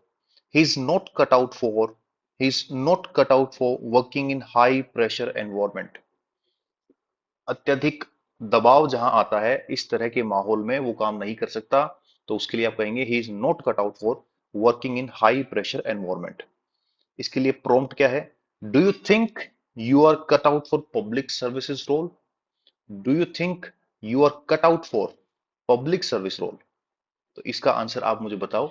Do you think you are cut out for being an RAS officer? Obviously yes, that's why you are investing time in preparation. Then we have be not on. Be not on. अभी आप जो B letter से पढ़ रहे हैं उनके सबके आगे बी आ रहा है, be. So be is form जिसके कई सारे मीनिंग। बेस फॉर्म बी होता है और कई तरीके से इसको बोल सकते हैं। जैसे प्रेजेंट में आप इज एम आर बोलते हैं तो ये भी बी का फॉर्म है। ये पास्ट में वाज वर बोलते हैं तो ये भी बी का फॉर्म है। पास्ट पार्टिसिपल में बीन बोलते हैं, ये भी बी का फॉर्म है। या आप बीइंग बोलते हैं, ये भी बी का फॉर्म है। जैसे मैं कहूं I want to be a teacher, she has been here before. या आप कहें दे आर बीइंग हेल्पफुल, तो ये सारे बी के ही फॉर्म है। तो यहाँ पे आपको सेंटेंस में बी नजर नहीं आएगा, बी का फॉर्म नजर आएगा। ठीक है? तो बी अनएक्सेप्टेबल का मतलब है अस्वीकार्य होना। The way he is behaving is, ये जो फॉर्म है ये बी की फॉर्म है। बी नॉट ऑन की में यहां पे इज आया है बी की जगह। Is not on, it's completely in appropriate. Which is completely in appropriate, not acceptable. तो उसके लिए आप यूज करेंगे बी नॉट ऑन। प्रॉम्प्ट क्या है? Have you ever witnessed behavior that you felt was not on in public place? तो यहां पे ये नहीं लिखा है नॉट एक्सेप्टेबल, नॉट अप्रोप्रिएट, यहां पे केवल लिखा है not on in public place. या आपके सामने क्वेश्चन आ सकता है not on slash, not off, not up to. तो इस तरह से आपको ध्यान रखना है क्वेश्चन में सही आंसर क्या होगा। Then we have be snowed under. Be snowed under, इसका मतलब है बहुत ज्यादा काम के बोझ में दब जाना। स्टूडेंट और RAS aspirant is snowed under due to vast syllabus. आपका सिलेबस बहुत बड़ा है, आपको बहुत सारा पढ़ना है। तो इसका मतलब आप काम के बोझ में दब गए हो। You are completely snowed under. Completely snowed under, तो यहाँ पे ये नहीं लिखेंगे कि you are completely buried under the work. तो ये तो एकदम सीधी इंग्लिश हो गई। बट हमें जब फ्रेजल वर्ब यूज करना है तो उसके लिए कहना होगा snowed under at work because it is the end of tax year. Tax year के अंत में बहुत सारा काम होता है, that is why we are snowed under. Prompt क्या है? What do you do when you are snowed under the assignment of responsibilities. आप कब, जब जब भी आपके पास बहुत सारी असाइनमेंट होती हैं, रिस्पॉन्सिबिलिटीज होती हैं, तो अब आप ऐसी सिचुएशन में क्या करेंगे, क्या करते हैं? What do you do when you are snowed under the assignment और responsibilities? Then we have, again हर जगह आपको बी नजर आ रहा है। बी क्या है? बी के ही फॉर्म है सारे, is, am, are, was, were, been, being, ये सारे बी के फॉर्म है। बी टेकन बैक, इसका मतलब होता है शॉक्ड और सरप्राइज, चौंक जाना या हैरान हो जाना। I was taken back, I was taken back when I show him he had changed so much. वो इतना बदल चुका है कि जैसे ही मैंने उसको देखा तो मैं हैरान रह गया, मैं हैरान रह गई। By time he has changed, तो ऐसे केस में आपको ये नहीं लिखना कि I am surprised when I saw him. I am surprise भी ठीक है, बट आपको जो फ्रेजल वर्ब यूज करनी है, एडवांस इंग्लिश यूज करनी है, तो आप कहेंगे I was taken back, I was taken back when I saw him, he has changed so much. Prompt क्या है? Have you ever been taken back by unexpected news? Have you ever been taken aback by unexpected news? तो ध्यान रखिए, यहाँ पे taken aback है, taken back नहीं है। टेकन बैक इसको बोल देते हैं, टेकन अबैक है ये। Taken aback which means shocked और सरप्राइज, चौंक जाना, हैरान हो जाना। I was taken aback when I saw him, he has changed so much. Then we have bear out. Bear out का क्या मतलब है? Confirm that something is correct, to confirm that something is correct, किसी बात की पुष्टि करना, किसी बात की पुष्टि करना। यूसेज कैसे कर सकते हैं? स्टेटिस्टिक्स बियर आउट, स्टेटिस्टिक्स जो भी आपने पढ़ी, देखी, लिखी, जो नंबर्स हैं, वो कंफर्म कर रहे हैं, क्या कंफर्म कर रहे हैं? The government's position on climate change, the government's position on climate change. Climate change पे गवर्नमेंट की क्या पॉलिसी है, क्या पोजीशन है, ये स्टेटिस्टिक्स में क्लियरली दिखाई दे रहा है। They are approving of the government's position. Then prompt is, can evidence always bear out a controversial policy? क्या एविडेंस जो होते हैं वो हमेशा अप्रूव ऑफ कर सकते हैं, पुष्टि कर सकते हैं किसी कंट्रोवर्शियल पॉलिसी की? तो इस केस में आप क्या यूज कर रहे हैं? Bear out, bear out. Then we have beef up, beef up. ये आपने कई सॉन्ग्स वगैरह में ये वर्ड सुना होगा, beef up, beef up. Beef up का क्या मतलब होता है? Beef up, make something stronger और मोर सॉलिड, किसी चीज को और मजबूत और प्रभावी बना देना इज बीफ अप। कैसे यूज कर सकते हैं इसको? The company beefed up, the company beefed up it's security after cyber attack. The company beefed up, company ने अपनी सिक्योरिटी बढ़ा दी है। The government of India beefed up it's investment in military equipments, manufacturing of military equipments. तो beefed up का मतलब बढ़ा देना और प्रभावी बना देना। Prompt is, in what veg can institution beef up public trust? Institution public trust को किस तरीके से बढ़ा सकता है? This way you use beef up in a sentence. तो बीफ अप का क्या मतलब है? मजबूत कर देना, प्रभावी बना देना। यही एक तरीका है फ्रेजल वर्ब और इडियोम्स को याद करने का, कि आप बार बार पढ़ें, आप सुने, आप इस तरह का प्रॉम्प्ट यूज करें। आप, जब मैं प्रॉम्प्ट बोलूं तो आप आंसर करने की कोशिश करें, तो इस तरीके से आपको याद रह सकता है। और जब आपके दिमाग में, आपकी मेमोरी में कहीं ना कहीं वो वर्ड रहा है, या आपने देखा है, आपने सुना है, आपने बोल के देखा है, तो ऐसे केस में जब भी एग्जाम में आपके सामने सेंटेंस होगा, जब आप उस सेंटेंस को रीड करोगे, तो कहीं ना कहीं से एक सबकॉन्शियस इंडिकेशन आपके अंदर से निकलेगा कि नहीं, ये गलत है, ये सही है, क्योंकि मैंने कभी सुना है, कभी पढ़ा है। इस तरीके से आप इस टॉपिक को कर सकते हैं। So this is the best way to cover this topic up. Then we have blank out. अगर आप नहीं करेंगे ऐसा, तो आप ब्लैंक आउट हो जाएंगे। ब्लैंक आउट का मतलब अस्थायी रूप से याददाश्त खो बैठना, कि एकदम से आपको कुछ भी ध्यान नहीं आ रहा। कुछ भी ध्यान क्यों नहीं आ रहा? क्योंकि आपने या तो उसे पढ़ा नहीं है, या ध्यान से नहीं पढ़ा, या गौर से नहीं सुना। और रिवाइज नहीं करने की स्थिति में भी ब्लैंक आउट हो सकता है। सो It is my advice for you, and it is not only concerned with this topic or English section, it is concerned with all subjects throughout your syllabus, that never end your learning session without practice revising session. तो जब भी आप पढ़ते हो, कुछ सीखते हो, तो उस पूरे सेशन को आप हमेशा एक रिवीजन से खत्म किया करो. Never and your learning session without revising session. Usage क्या होगा? I was so nervous in the interview that I just blanked out. I just blank out and couldn't answer their question properly. मैं एकदम से blank out हो गई और मेरे से कोई आंसर नहीं दिया गया, या मैं blank out हो गया and I couldn't answer. I couldn't think of any appropriate answer at that particular time. Prompt क्या है? How can students deal with stress to avoid blanking out during exam? किस तरह से बच्चे ब्लैंकिंग आउट के stress से दूर हो सकते हैं, इसको हटा सकते हैं, कैसे इनसे कोप अप कर सकते हैं, डील कर सकते हैं? ये उत्तर आपके पास भी होना चाहिए. ये आपकी अपनी पर्सनल स्ट्रेटजी हो सकती है कि अगर कुछ याद ना आए, ब्लैंक आउट हो जाए, तो ऐसे केस में जो स्ट्रेस आता है उसको किस तरह से मैनेज करना होगा. Then we have blow out, sorry blow over. Blow over का मतलब होता है when a scandals get forgotten, और ये हमारे देश में बहुत ज्यादा होता है.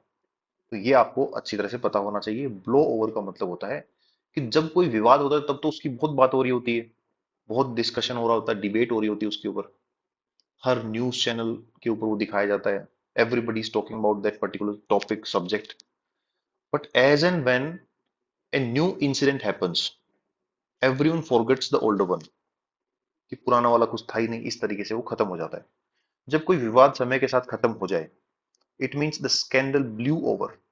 द स्कैंडल ब्लू ओवर, कि कोई स्कैंडल हुआ, that scandal blew over within a fortnight. Fortnight का मतलब होता है 2 वीक्स. 2 वीक्स का जो समय होता है उसे कहते हैं fortnight. When the press found someone else to attack, जैसे ही प्रेस को कोई और मिला, then press diverted its direction from the scandal to the new issue. It means that issue, that scandal blew over. Prompt क्या है? Do you think social media speed up or slow down the process of scandal blowing over? क्या social media से कोई मामला धीरे होता है या तेज हो जाता है? स्कैंडल ब्लोइंग ओवर का जो प्रोसेस है वो, मतलब सोशल मीडिया, इट मींस देखो, when you scroll through social media, you come across news और content related to a scandal more often. But whenever a new incident happens in that particular country, or let's say in India, the older one, the content related to the older one starts to diminish, starts to vanish from the social media. तो क्या ये process तेज होता है या धीरे होता है? ये आपसे प्रॉब्लम में पूछा गया है. सो ब्लू ओवर मीन्स किसी भी चीज का, कोई विवाद का समय के साथ खत्म हो जाना. Then we have boil down to. You must have heard about it. Boil down to, amounts to, अंततः किसी चीज पे निर्भर हो जाना. when you are talking about something, but at the end what matters is totally different thing. Usage कैसे हो सकता है? It boils down to money at the end of day.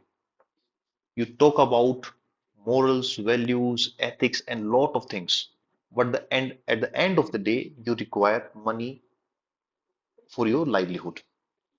So all it matters is money. It boils down to money. It boils down to money at the end of the day.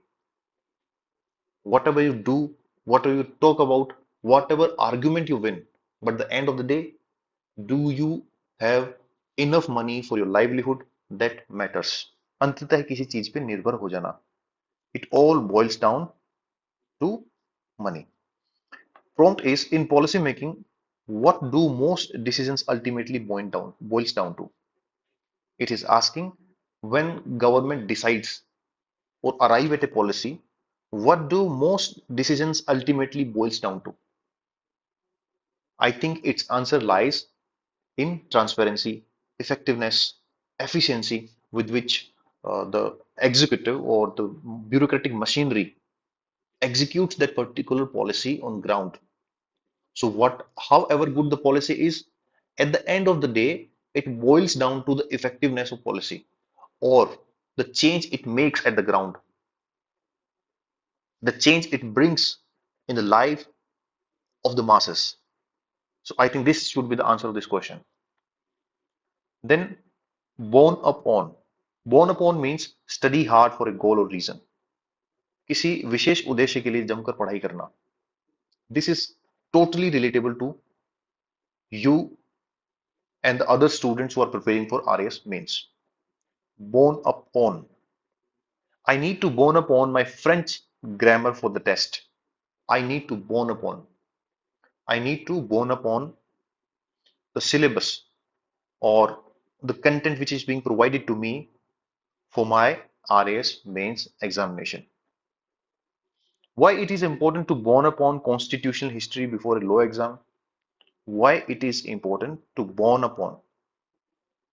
So it is asking that before a law exam, so whenever a student has his or her law exam, why it is necessary, why it is important to go through thoroughly through the constitutional history of the constitution or the constitutional history of India, because it will help, it will facilitate a student to think or to compare the current status of a law and what it was before independence. Let's say you are comparing constitution and article and the act of 1935. So this is the constitution history. 1935 is a constitutional history, but in law they might ask about the constitution.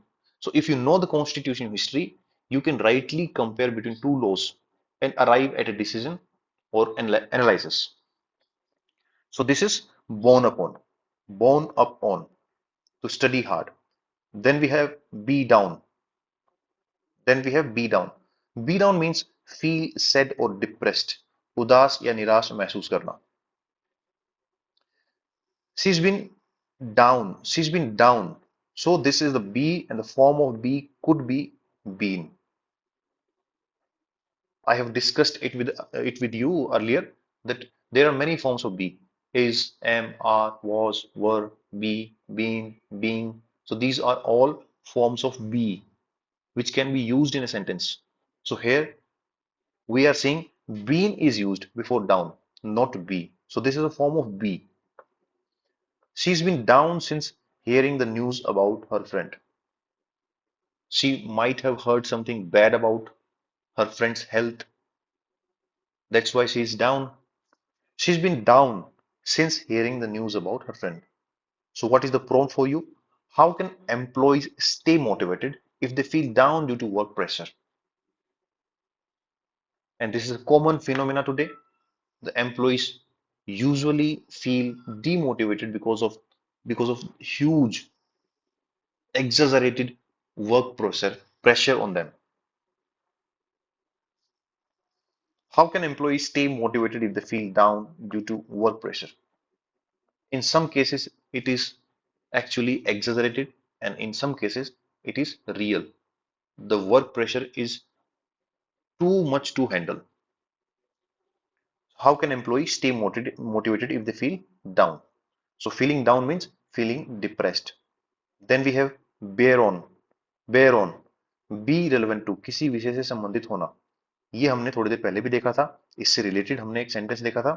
The evidence presented bears on the defendant's alibi. The evidence presented, जो evidence है वो किससे संबंधित है? Defendant's alibi से. What is alibi? Alibi is a sentence which states that at the time of crime, at the at the time when crime happened, I was not present there. So I am pleading uh, mercy or pleading acquittal that I'm not involved in this crime because at the time when crime happened, I was not there. Such a statement is known as alibi. So the evidence which are provided by the lawyer or the advocate or the police bears on the defendant's alibi. So if you look at both On the one hand, the evidence, on the other hand, defendant's alibi, you can clearly see that there is a clear relevancy among them, clear relevancy among both these statements, evidence and alibi. तो यहां पे क्या कह सकते हैं? Bear on, relevant to. How does the new data bears on our understanding on climate change?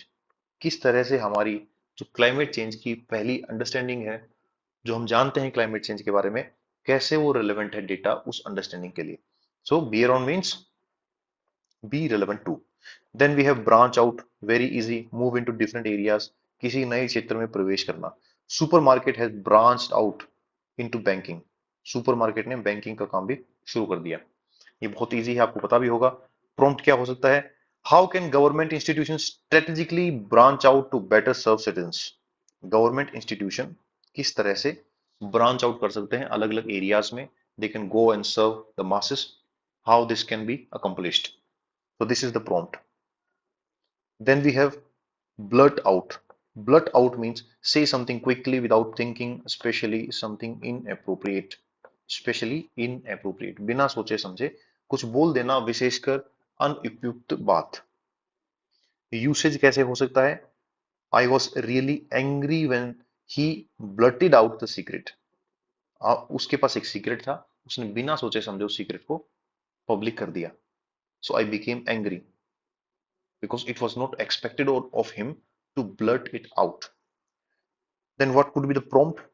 In what ways can leaders train themselves not to blurt out confidential matters? You should not blurt out your goals. उनको पाने से पहले you should not blurt out your goals. This is a cardinal principle जो आपको कोई भी intellectual बताएगा कि आपने जो प्लानिंग गोल्स बना रखे हैं उनको बिना कुछ सोचे समझे, विशेषकर अनुपयुक्त तरीके से सबको बता देना, फैला देना ठीक नहीं होता है. You should work on your plans silently. Board up.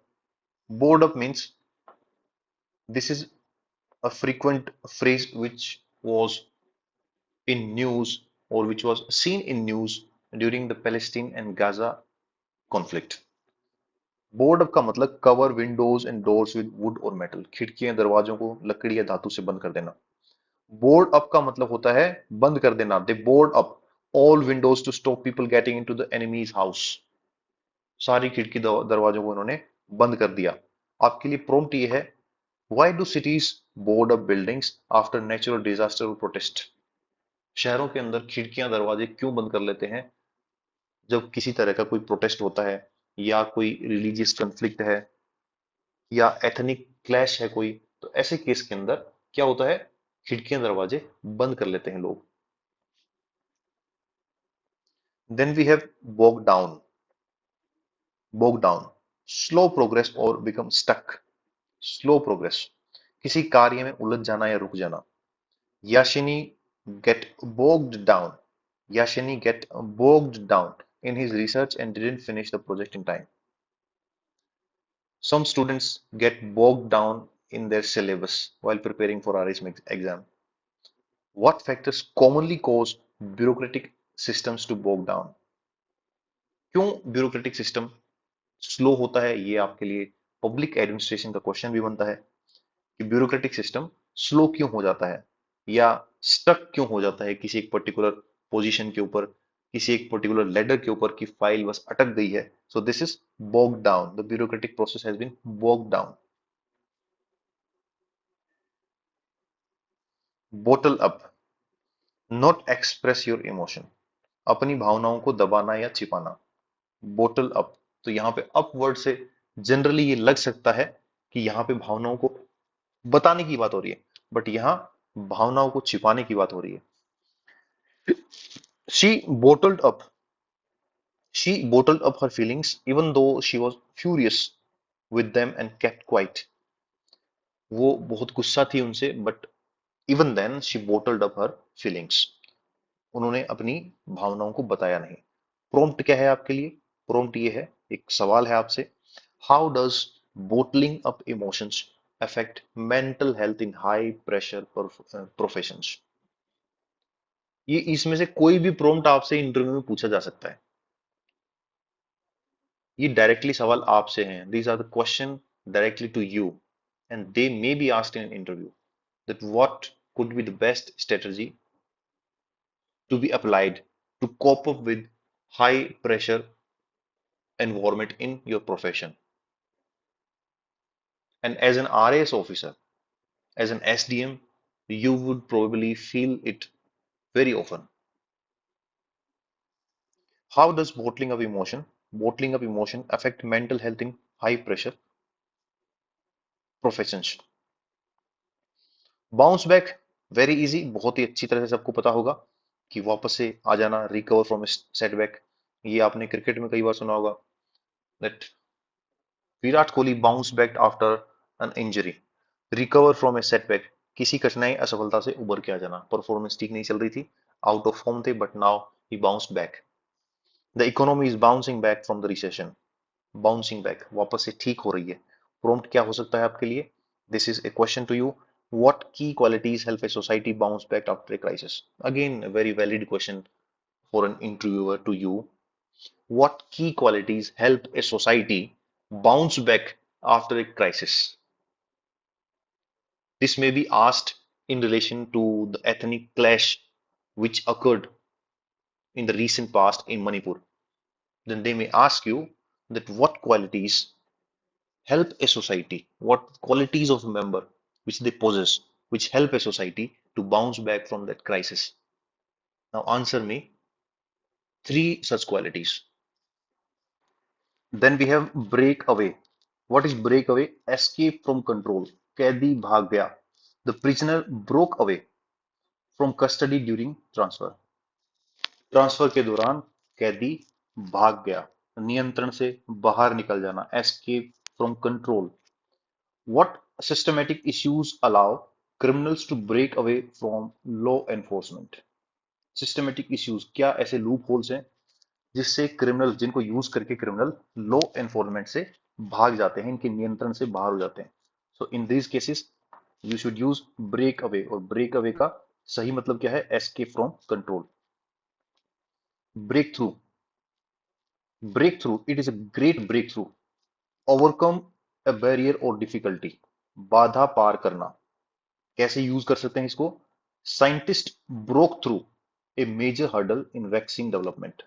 बहुत एक समस्या थी बहुत बड़ी वैक्सीन डेवलपमेंट में, उसको पार कर लिया है, मतलब उसका सॉल्यूशन ढूंढ लिया है. Scientist broke through. Now the prompt for you is, how does innovation help us break through limitation in policy making? Policy making में इनोवेशन का क्या रोल है? पॉलिसी मेकिंग में साइंस एंड टेक्नोलॉजी, इनोवेशन, इसका क्या रोल है जिसकी वजह से जो लिमिट्स हैं उनको हम खत्म कर सकते हैं और एक अच्छी पॉलिसी बना सकते हैं? Then we have break in. Break in का मतलब होता है इंटरप्ट और फोर्सफुली एंटर, बाधा डालना या जबरन प्रवेश करना. Incursion, intrusion. He broke in while I was speaking in the assembly. Prompt is, should moderator allow anyone to break in during formal discussion? जो मॉडरेटर होते हैं, जो आपने सुना होगा न्यूज, जो 8 PM जो न्यूज सुनते हैं आप, तो उस न्यूज के अंदर जो एंकर होता है वो मॉडरेटर होता है. दोनों को, दोनों पक्षों को बोलना, पूछना, बताना, रोकना, ये काम उसका होता है मॉडरेटर का. तो should moderator allow anyone to break in during formal discussion? क्या एकदम से बाधा डालना अलाउ कर पाएंगे वो? तो ऐसा नहीं हो सकता. तो ब्रेक इन का मतलब इंटरप्ट और फोर्सफुली एंटर.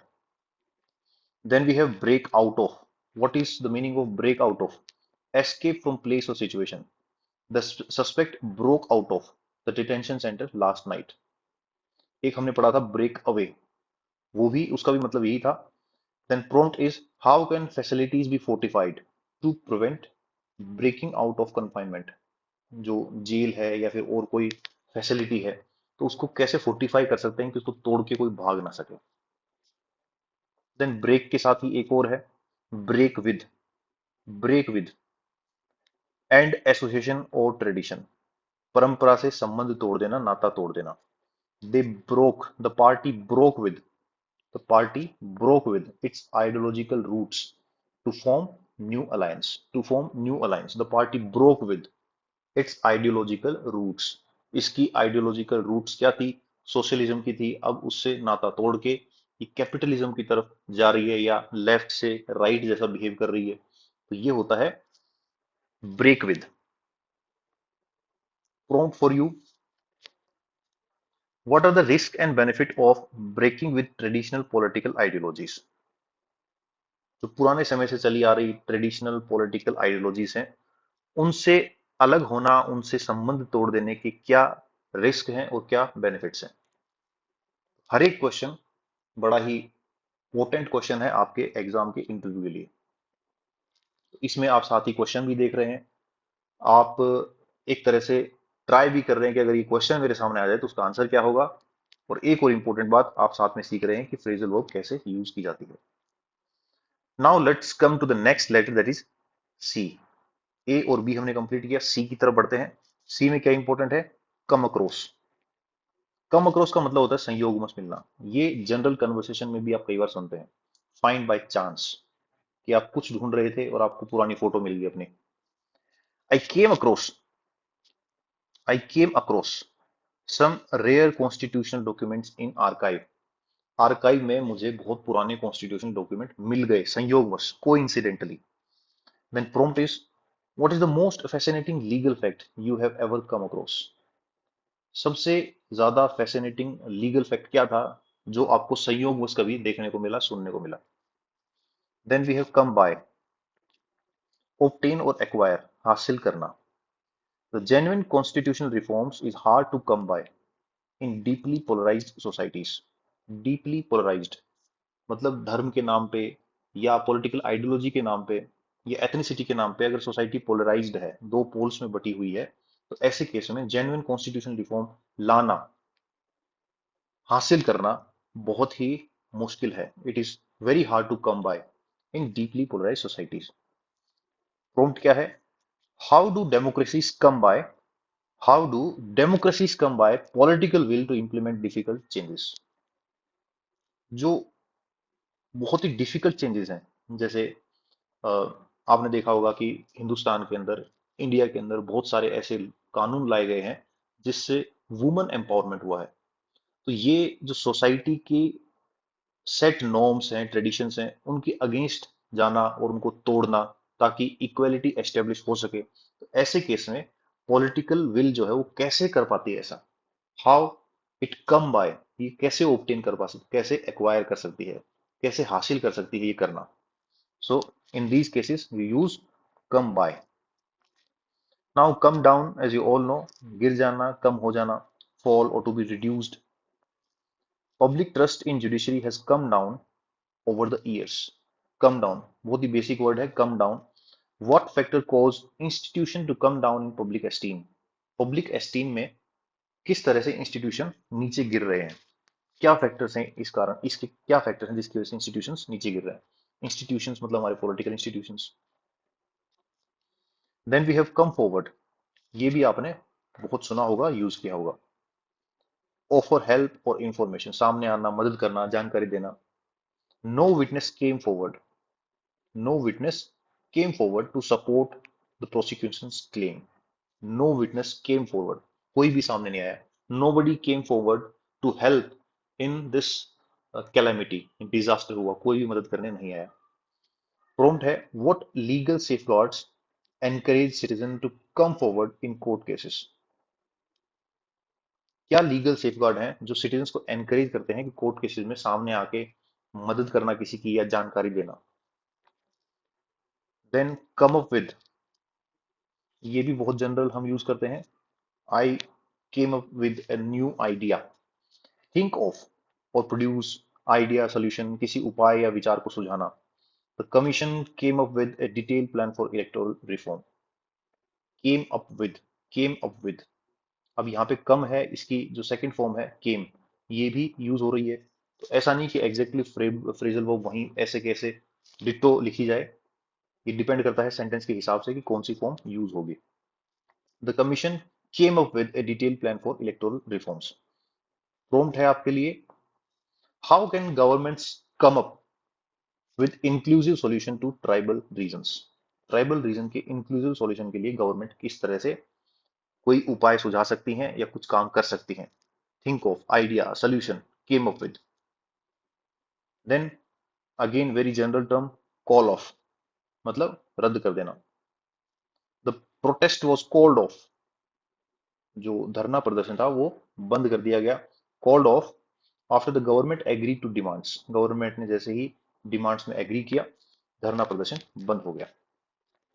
प्रॉम्प्ट क्या है, what are some reasons why a legal proceeding might be called off. क्या रीजन है जिससे लीगल प्रोसीडिंग्स को बंद कर देना चाहिए, कैंसिल कर देना चाहिए। कि किसी एक पर्टिकुलर केस में अगर आर्बिट्रेशन हो सकता है, मध्यस्थता हो सकती है, मीडिएशन हो सकता है, तो वहां पे जो कन्वेंशनल लीगल प्रोसीडिंग्स है उनको बंद कर देना चाहिए।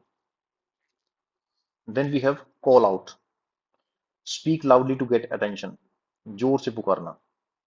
द जज had to call out for silence in the court room, उन्होंने कहा कि शांत रहिए। प्रॉम्प्ट क्या है, when should a lawyer call out a witness in court to get clarification, कब लॉयर को विटनेस को बुलाना चाहिए। Then we have call on, what is the meaning of call on, visit और आस्क समवन फॉर हेल्प, मदद के लिए किसी से संपर्क करना। The lawyer called on his colleagues for advice during the case, उन्होंने दोस्त की मदद लेने के लिए, अपने कलीग की मदद लेने के लिए उनको बुलाया। Call on, I will call on him tomorrow. How public official call on experts और policy decisions, public official experts को कैसे इंक्लूड कर सकते हैं, बुला सकते हैं उनकी एक्सपर्टीज की मदद लेने के लिए किसी पॉलिसी डिसीजन के अंदर। Call in, request someone's presence और असिस्टेंस, किसी को बुलाना, यहां भी बुलाना था मगर यहां मदद के लिए संपर्क करना था। कॉल इन का मतलब बुलाना। The police had to call in the expert to analyze the evidence, experts को बुलाना पड़ा एविडेंस को एनालाइज करने के लिए। Why would an organization call in external auditor for financial assessment, external finance auditor होते हैं, एक इंटरनल ऑडिटर होते हैं, तो ऑर्गेनाइजेशन को एक्सटर्नल ऑडिटर को क्यों बुलाना पड़ता है। Then we have call for, require और डिमांड, आवश्यकता और मांग करना। The situation calls for, demands for immediate intervention from constitutional authorities, constitutional authorities इसके अंदर आए और इमीडिएट इंटरवेंशन करें और प्रॉब्लम का सॉल्यूशन करें। When might a natural crisis call for drastic legal reforms, when might a natural national crisis, कोई अगर नेशनल क्राइसिस हो जाती है तो ऐसे केस में ड्रास्टिक लीगल रिफॉर्म्स की आवश्यकता होती है, रिक्वायरमेंट होती है, डिमांड होती है। Then we have check in और चेकआउट, ये दोनों आपको पता होंगे। रजिस्टर एन अराइवल, पंजीकरण करना, जब भी आप किसी होटल में जाते हैं तो चेक इन करते हैं। We checked in the hotel soon as we arrived. Then checkout का क्या मतलब है, the lawyer will check out the new evidence before the trial, hotel के अंदर भी यूज करते हैं कि when will you checkout, checkout का टाइम ये है। देन ये बहुत ही सिंपल है, दोनों पता है आपको। देन कैरी ऑन का मतलब जारी रखना, you should carry on your studies despite negative results, you will get positive results soon in the future if you continue your hard work as you were doing in the last 1 year. The judge asked the prosecutor to carry on their argument, आप argument को carry on रखिए। then we have cut off, interrupt और sever connection, रोकना या काट देना। Cut off का मतलब काट देना। the lawyer was cut off by the judge during cross examination, उसको रोक दिया कि आप चुप रहिए। In what situation might be court cut off a witness testimony? Court कब विटनेस की टेस्टिमनी को कट ऑफ कर सकते हैं, रोक सकते हैं। तो कट ऑफ का मतलब, So let us start with the first phrasal verb. First is deal with. Deal with, as you all know, handle or addressing something. बहुत ही common ये phrasal verb है, निपटना या सुलझना. The lawyer had to deal with a challenging client. How should one deal with legal dispute involving intellectual property rights? Intellectual property rights के जो cases होते हैं उसमें उसको कैसे डील करेंगे आप। How would you deal with a difficult question in your exam, how would you deal with lack of time in your exam. तो जो भी समस्या आपके सामने आती है उससे आप कैसे निपटते हैं, तो वहां आप यूज करेंगे deal with. Then we have dig in. Dig in का मतलब होता है बहुत ईगरनेस के साथ, बहुत उत्साह के साथ कुछ खाना। Starting eating with enthusiasm. After long day in court everyone was ready to dig in to their dinner. How do you maintain energy during long hours of study or preparation for your exam? This is your prompt for dig in. Dig in का मतलब enthusiasm के साथ खाना. Then we have drive away, cause someone or something to leave, किसी को या किसी चीज को भगा देना, to drive away, the loud noise from the protest drove away the potential clients, the loud noise from the protest, protest में इतनी ज्यादा आवाजें हो रही थी कि इसकी वजह से पोटेंशियल क्लाइंट भी दूर चला गया। What factor could drive away investor from A business deal, drive away मतलब दूर भगा देना, cause someone or something to leave is drive away.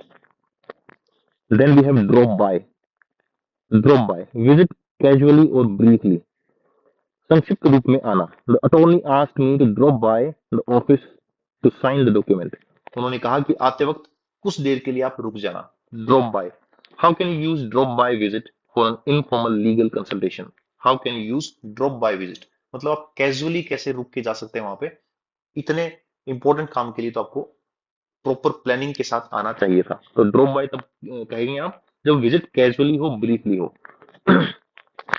Then we have dress up, wear formal and fancy clothes, fancy या औपचारिक कपड़े पहनना, dress up, very easy and very generally used phrasal verb कि dress, you should dress up for the court hearing tomorrow, आपको court hearing के लिए जो औपचारिक कपड़े हैं वो पहनने चाहिए। Why it is important to dress up for professional legal setting. Then we have drop out, what is the meaning of drop out, as you all know drop out का मतलब होता है leaving school. Drop out ratio आपने सुना होगा, education से related मुद्दे जब हम पढ़ते हैं, लिविंग स्कूल और प्रोग्राम बिफोर कंप्लीशन, बाहर हो जाना, अपना कोर्स कंप्लीट करे बिना ही छोड़ देना। He decided to drop out of course due to personal reason की वजह से उसने कंटिन्यू नहीं किया and he dropped out. What legal consequences could arise if someone drop out of a mandatory training program. Then drop off, deliver or leave something someone at location, छोड़ना, drop off, that you should drop off my parcel at the gate. I will drop off the document at your office later. What protocol should be followed when dropping off legal documents at the courthouse? तो dropping of का मतलब यही होता है कि कोई legal document या कोई आपका सामान कुछ भी समथिंग जिसमें इंक्लूडेड है आपके पार्सल्स, कोई आपने कुछ ऑनलाइन कुछ मंगाया हो, वो सारी चीजें कहाँ रखी जाएंगी उसके लिए यूज करते हैं drop off. Drop in, drop in again, visit without appointment, बिन बुलाए आ जाना, इसको ये भी कहते हैं शो अप, ये हम देखेंगे एस लेटर जो पढ़ेंगे। She decided to drop in on her lawyer for quick discussion, अपने वकील से क्विक डिस्कशन करने के लिए वो रुकी, बिन बुलाए आ जाना। Why might it unwise to drop in a law firm without prior scheduling, why might it unwise, क्यों ये ठीक नहीं है कि आप बिना बुलाए कहीं चले जाएं। तो ये आप यूसेज की कहीं भी कर सकते हैं। When we have drop back का मतलब पीछे हटना। After a break, the lawyer had to drop back in the courtroom for the next session. So this is the meaning of drop back. Then we have drop away. Drop away का मतलब कम होना। The excitement in the courtroom began to drop away after the recess. Excitement drop away. The excitement drop away. तो drop away का मतलब कम हो जाना। Then we have ease off. Reduce intensity of pressure, दबाव या तीव्रता को कम कर देना, ये भी बहुत जनरल है, आप कई बार सुनते हैं, पढ़ते हैं, देखते हैं। द जज आस्क्ड द काउंसिल, काउंसिल और काउंसिल के अंदर हमने कंफ्यूज्ड, ऑफन कंफ्यूज्ड वर्ड के अंदर डिफरेंस देखा था। काउंसिल का मतलब होता है एडवाइस देने वाला या advice. To ease off the aggression, aggressive tone, उन्होंने कहा कि अपने एग्रेसिव टोन को कम कर लो, ease off. Then we have end up, eventually reach a particular state और प्लेस, अंततः किसी स्थिति में पहुंचना is end up. Many law student end up specialising in corporate law. Your efforts would end up in smoke if you do not revise your lecture. Your hard work will end up in smoke, कि मतलब वो अंत में खत्म हो जाएगा, उसका कोई मतलब नहीं निकलेगा। किसी स्थिति में पहुंचना, तो एंड अप का यहां आप यूज करेंगे जहां आपको बताना हो कि आखिर में क्या हुआ। Then eye up, eye up means look at someone with interest और डिजायर, ध्यान से देखना। Eye up, the client seem to eye up the advocate credential carefully, उन्होंने बहुत गौर से देखा। You should eye up the statistics provided in the government official documents. Then we have edge out, gradually defeat और replace, धीरे धीरे हटाना या पीछे हटना, edge out, the experience solicitor as out the competition with superior strategy, edge out, gradually defeat मतलब उसने आसानी से कॉम्पिटिटर्स को हरा दिया, edge them out. We have then enter into, enter into औपचारिक रूप से शामिल होना, किसी ट्रीटी में, किसी प्रपोजल में, किसी एग्रीमेंट में एंटर होना। Both company agree to enter into a legal partnership, दोनों एंटर हुई किसके अंदर, लीगल पार्टनरशिप में। प्रॉम्प्ट क्या है आपका, what are the primary clause to consider before entering into a business agreement, क्या क्लोज है जो पहले देखने होंगे जब हम किसी बिजनेस में एंटर होते हैं, एंटरिंग इनटू, तो यहाँ किसी के अंदर जाना नहीं, यहाँ एग्रीमेंट में शामिल होना होता है। ease up, ease up means relax, become less strict, ढील देना। The examiner begins to ease up after releasing candidates, after realizing candidates nervousness, तो जैसे ही नर्वसनेस बढ़ी तो इंटरव्यूअर जो है उसने आराम से पानी पीने के लिए कहा और एक दो आसान सवाल पूछे। ease up the situation, ये है ease up। और ease in अलग होता है, ease in क्या होता है, introduce someone something slowly, धीरे से आरंभ करना, easing का मतलब धीरे से आरंभ करना। The senior partner eased in the new associate with minor responsibilities, जैसे ही कोई नया पर्सन, नया कलीग आता है तो उसको बहुत ही माइनर रेस्पॉन्सिबिलिटी देके धीरे धीरे चीजें सिखाई जाती हैं, उसके लिए कहेंगे ease in. How can institutions ease in new recruits for complex legal work, then we have ease out, making someone leave gradually, किसी को धीरे धीरे बाहर निकालना।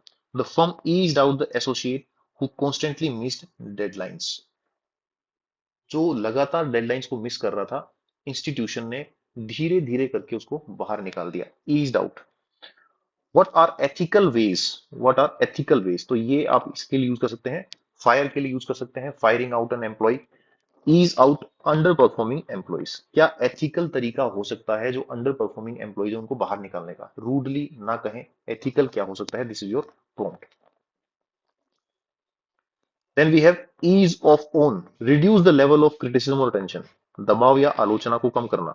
The prosecutor was advised to ease off on the defendant during questioning, दबाव या आलोचना को कम करना, reduce the level of criticism. The prosecutor was advised to ease off on मतलब बहुत ज्यादा क्रिटिसिज्म या दबाव नहीं डालना, आराम आराम से उससे क्वेश्चन पूछने हैं। Then we have ease back, return slowly to former state और एक्टिविटी, धीरे धीरे वापसी करना। After a long illness she eased back into practice, बहुत लंबी बीमारी के बाद शी ईज्ड बैक, तो धीरे धीरे वापसी कर रही है अपने प्रोफेशन के अंदर।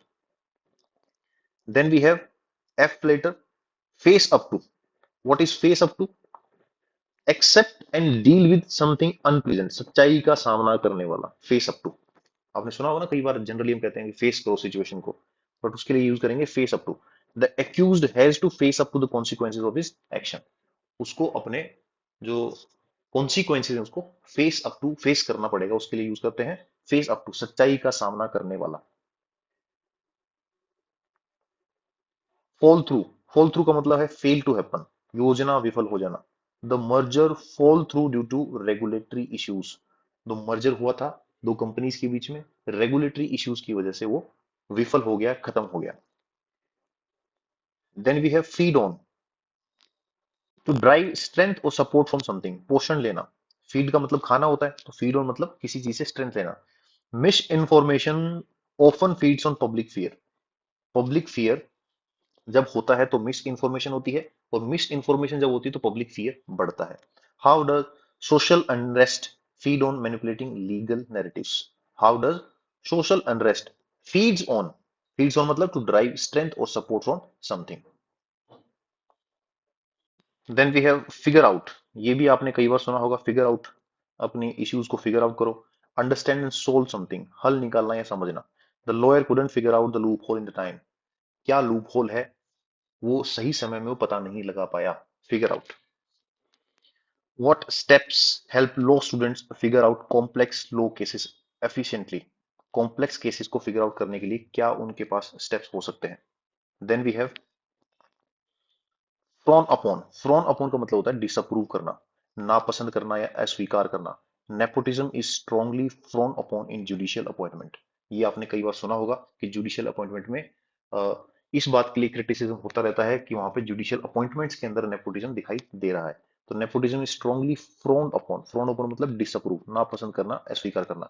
आप साथ ही साथ प्रॉम्प्ट को भी देखते जाएं, क्योंकि हर चीज को अगर हम रीड करेंगे तो ये बहुत लेंदी क्लास हो जाएगी, बहुत लंबी क्लास हो जाएगी, और हमें केवल 2 क्वेश्चन 2 नंबर के लिए क्लास करनी है। तो प्रॉम्प्ट को आप साथ साथ देखते रहें। अगर स्पीड तेज है तो आप पॉज करके प्रॉम्प्ट देख लें, उसका आंसर करने की कोशिश करें।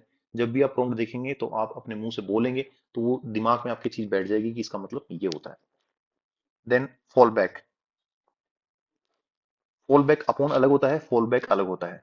फॉल बैक का मतलब रिट्रीट और विड्रॉल, पीछे हटना। The defence lawyer fell back on technicalities to delay proceedings. Fell back, technicalities के कारण वो पीछे हट गया। देन फॉल अपार्ट का मतलब होता है ब्रेक डाउन इमोशनली स्ट्रक्चरली, बिखर जाना, बिखर जाना। His argument fail apart under cross examination. His argument, उसके आर्गुमेंट बिल्कुल बिखर गए, इलॉजिकल हो गए, जिनकी कोई वैल्यू नहीं रही under cross examination. Then we have fall behind. Fall behind का मतलब पीछे रह जाना, fail to keep up. She fell behind, fall, fell in her case preparation due to health issues के कारण वो पीछे रह गई। Then we have fall off. Fall off का मतलब गिरावट आना। Crime rates have fallen off since the new law was enacted. Fallen off मतलब नीचे हो गया है, गिरावट हो गई है, कम हो गए हैं number, it means fallen off. Then we have fall out, झगड़कर संबंध बिगाड़ना, झगड़कर संबंध बिगाड़ना। The partners fell out over a fees dispute. Partners के अंदर झगड़ा किस बात पे हुआ? फीस को लेके। सो फॉल आउट का मतलब होता है argue, stop being friendly. To stop being friendly, झगड़कर संबंध बिगाड़ देना is fall out. Then we have letter G, gear up for, किसी चीज की तैयारी करना, किसी चीज की तैयारी करना, gearing up for. The legal team geared up for the high profile trial. Then we have get across. Get across मतलब कम्युनिकेट सक्सेसफुली, बात समझाना। The lawyer struggle to get across his point to the jury. जजेस को अपनी बात समझाने के लिए बहुत उनको मेहनत करनी पड़ी। The lawyer struggle to get across his point to the jury. Then we have give away. Give away, reveal या हैंड ओवर। या आपने यूट्यूब में कई चैनल्स के जो ओनर्स हैं उनके बारे उनको बोलते हुए सुना होगा कि today is a give away, हम कुछ दे रहे हैं। उजागर करना या सौंप देना। The witness give away crucial information under process, under pressure. Pressure के अंदर उसने बहुत ही जरूरी इंफॉर्मेशन दे दी, give away. Then we have go over. What is go over? समीक्षा करना, रिव्यू और examination. The council went over. अब यहाँ पे गो की जो फॉर्म है वो चेंज होके वेंट हो गई है। Go, went, gone, second form है went over the document thoroughly before hearing. Then we have grow out of, किसी चीज से उत्पन्न होना। Develop from, due to, grow out of, ये तो केवल वर्ड से आपको समझ में आ रहा है, किसी चीज से निकलना, grow. The protest grew, second form, grew out of prolonged injustice. बहुत लंबे इनजस्टिस के बाद तो प्रोटेस्ट ही होना है, तो protest grew out of, come out of. Then give in. Give in का मतलब होता है सरेंडर कर देना या हार मान लेना। The opposition finally give in to the public pressure. बहुत ही सिंपल है, जनरल है ये। Then we have give out. Give out distribute डिस्ट्रीब्यूट करना या स्टॉप फंक्शनिंग, दोनों इसके मतलब है बांटना या काम बंद कर देना। तो यहाँ पे अगर हम देखें डिस्ट्रीब्यूट तो इसको ऐसे यूज कर सकते हैं, the clerk gave out the updated form to all applicants. उन्होंने अपडेटेड फॉर्म सबके अंदर बांटे, gave out. Then we have give up. ये तो बहुत जनरली हम यूज करते हैं और सुनते भी हैं, that he gave up. Quit और स्टॉप समथिंग, प्रयास ही छोड़ देना। She refuse to give up despite multiple legal setbacks. उसने हार नहीं मानी, और गिव अप का मतलब ये होता है हार मानना, quit, stop trying, very easy. Give of. Give of का मतलब छोड़ना, उत्सर्जित करना, एमिट, स्पेशली स्मेल और signal. The document gave of A suspicion chemical order, suspicious chemical order. इस डॉक्यूमेंट में से कुछ ऐसी स्मेल आ रही थी जो बहुत सस्पिशियस थी। तो गिव ऑफ का मतलब क्या है? छोड़ना या उत्सर्जित करना। Then we have give back, very easy, वापस करना। द जजेस order the company to give back the illegally acquired land, वापस देने के लिए बोला। Then we have H word, hand over, give control responsibility, सौंप देना, hand over, as you all know, very easy again. The administrator handed over charges to the newly appointed officer, जो newly appointed officer है उसको अपने charges hand over कर दिए। Then we have hang on, wait और hold tightly, प्रतीक्षा करना। Hang on, I will back in a minute, hang on, I am calling you back. जजेस asked the lawyer to hang on while she reviewed the objection, उन्होंने कहा कि आप थोड़ी देर के लिए रुके, मैं कुछ रिव्यू कर रही हूँ। Then we have harp on, harp on मतलब टॉक रिपीटेडली अबाउट समथिंग, किसी विषय के बारे में बार बार दोहराना, बार बार दोहराना। He keeps harping on about constitutional morality in every debate, her debate में वो बार बार कॉन्स्टिट्यूशनल मोरालिटी की बात करता है। It means he is harping on, harp on. Then we have head off, रोकथाम करना, prevent something from happening, the last minute amendment headed off a potential crisis. Headed off, heading towards का क्या मतलब होता है, किसी तरफ जाना। हेडेड ऑफ का मतलब रोक देना, किसी चीज को होने से रोक देना, prevent something from happening. Then we have hold back, restrain not reveal, रोकना या छिपा देना। The commission was accused of holding back key findings, holding back key findings, कि कुछ ऐसी इंफॉर्मेशन है जो कमीशन के पास है बट वो जनता के सामने अभी नहीं बता रहे, they are holding back the key findings. Then hold on, ये भी आपने कई बार सुना होगा, होल्ड ऑन, वेट और कंटिन्यू। अभी आपने क्या सुना था, हैंग ऑन, वेट और होल्ड टाइटली, मजबूती से पकड़ना। होल्ड ऑन का मतलब भी लगभग ऐसा ही होता है, इंतजार करना या जारी रखना। The litigant were asked to hold on as verdict was being finalised, उनको बोला कि आप इंतजार करिए जब तक ये वर्डिक्ट फाइनल होता है। Then we have hold out, hold out मतलब रेजिस्ट और परसिस्ट, डटे रहना।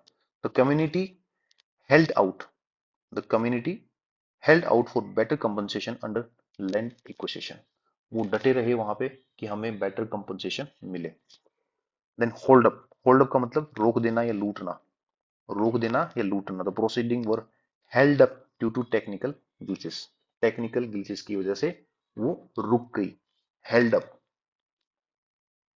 Then we have hold together, ये भी आपने सुना होगा जनरली, कीप यूनाइटेड फंक्शनिंग, एकजुट बनाए रखना। The collision बेयरली held together after the controversial bill passed, तो कोलिजन जो है, जैसे अब अभी जो कोलिजन है हमारा एनडीए कोलिजन सरकार में, नेशनल डेमोक्रेटिक अलायंस, तो हो सकता है किसी मुद्दे के ऊपर डिस्प्यूट होने के बाद वो कोलिजन ना रहे, एकजुटता ना बनाए रखे, तो उसके लिए कहेंगे आप held together, held together. Then we have hold off, hold off का मतलब टालना, डिले और postpone. The court direct decided to hold off the judgment until all testimonies were heard, court ने कहा कि जब तक सारी बातें हम नहीं सुन लेंगे तब तक हम जो जजमेंट है उसको होल्ड करेंगे, hold off. Then we have I letter, iron out, iron out का मतलब होता है कि जो समस्याएं हैं, कुछ डिसएग्रीमेंट्स है, उनको रिजोल्व करना, आयरनिंग आउट। आयरन करने का मतलब क्या होता है, इसको बोलते हैं आयन, आयन। आयन करने का मतलब क्या होता है, कपड़े पे प्रेस करना, मतलब कुछ सलवटें हैं उनको सीधा कर देना, तो मतलब कुछ प्रॉब्लम्स हैं, कुछ डिसएग्रीमेंट है, उनको सोल्व कर देना। The negotiator met to iron out the differences in the draft treaty. Invite over, invite over का मतलब किसी को बुलाना। The professor invited over scholars for informal constitutional round table, informal round table जो मीटिंग है उसके लिए इनवाइट किया, तो इनवाइट का जो वर्ड है वो सीधा ही नहीं करेंगे, इनवाइट यूज नहीं करेंगे, हम जनरली इसको सीधा बोल देते हैं invited, she invited me. Invited over, किसी को बुलाना, ask someone to come to your place. Then we have insist on, insist on का मतलब होता है जोर देना, demand strongly. The opposition insisted on a parliamentary debate before passing the bill, bill pass होने से पहले उन्होंने इस बात पे जोर दिया कि यहाँ पे पार्लियामेंट्री डिबेट होनी चाहिए। So insisted on is parliamentary, insisted on is demand strongly. Then we have ink in, ink in का मतलब होता है अस्थायी रूप से निर्धारित करना, निर्धारित करना। Make a tentative appointment, they inked in the interview for the next Monday pending confirmation, confirmation होने तक, मतलब कंफर्मेशन होनी भी बाकी है। They inked in interview for next Monday, तो टेंटेटिव, जो स्केड्यूल अभी फाइनल नहीं है उसके लिए आप यूज करेंगे ink in. Then we have impose on, थोपना, इम्पोज का मतलब भी थोपना ही होता है। The colonial rule imposed on the local a foreign legal framework, foreign legal framework हमारे ऊपर इम्पोज कर दिया गया था by Britishers before 1947. The colonial rule force something on someone. Then we have iron on. Iron on. Attach using heat. गर्मी से चिपकाना. She ironed on the school badge to the uniform. Iron on.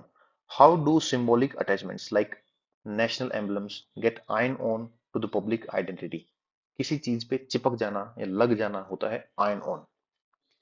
Then we have iron over. Quickly deal with something. त्वरित निपटारा करना.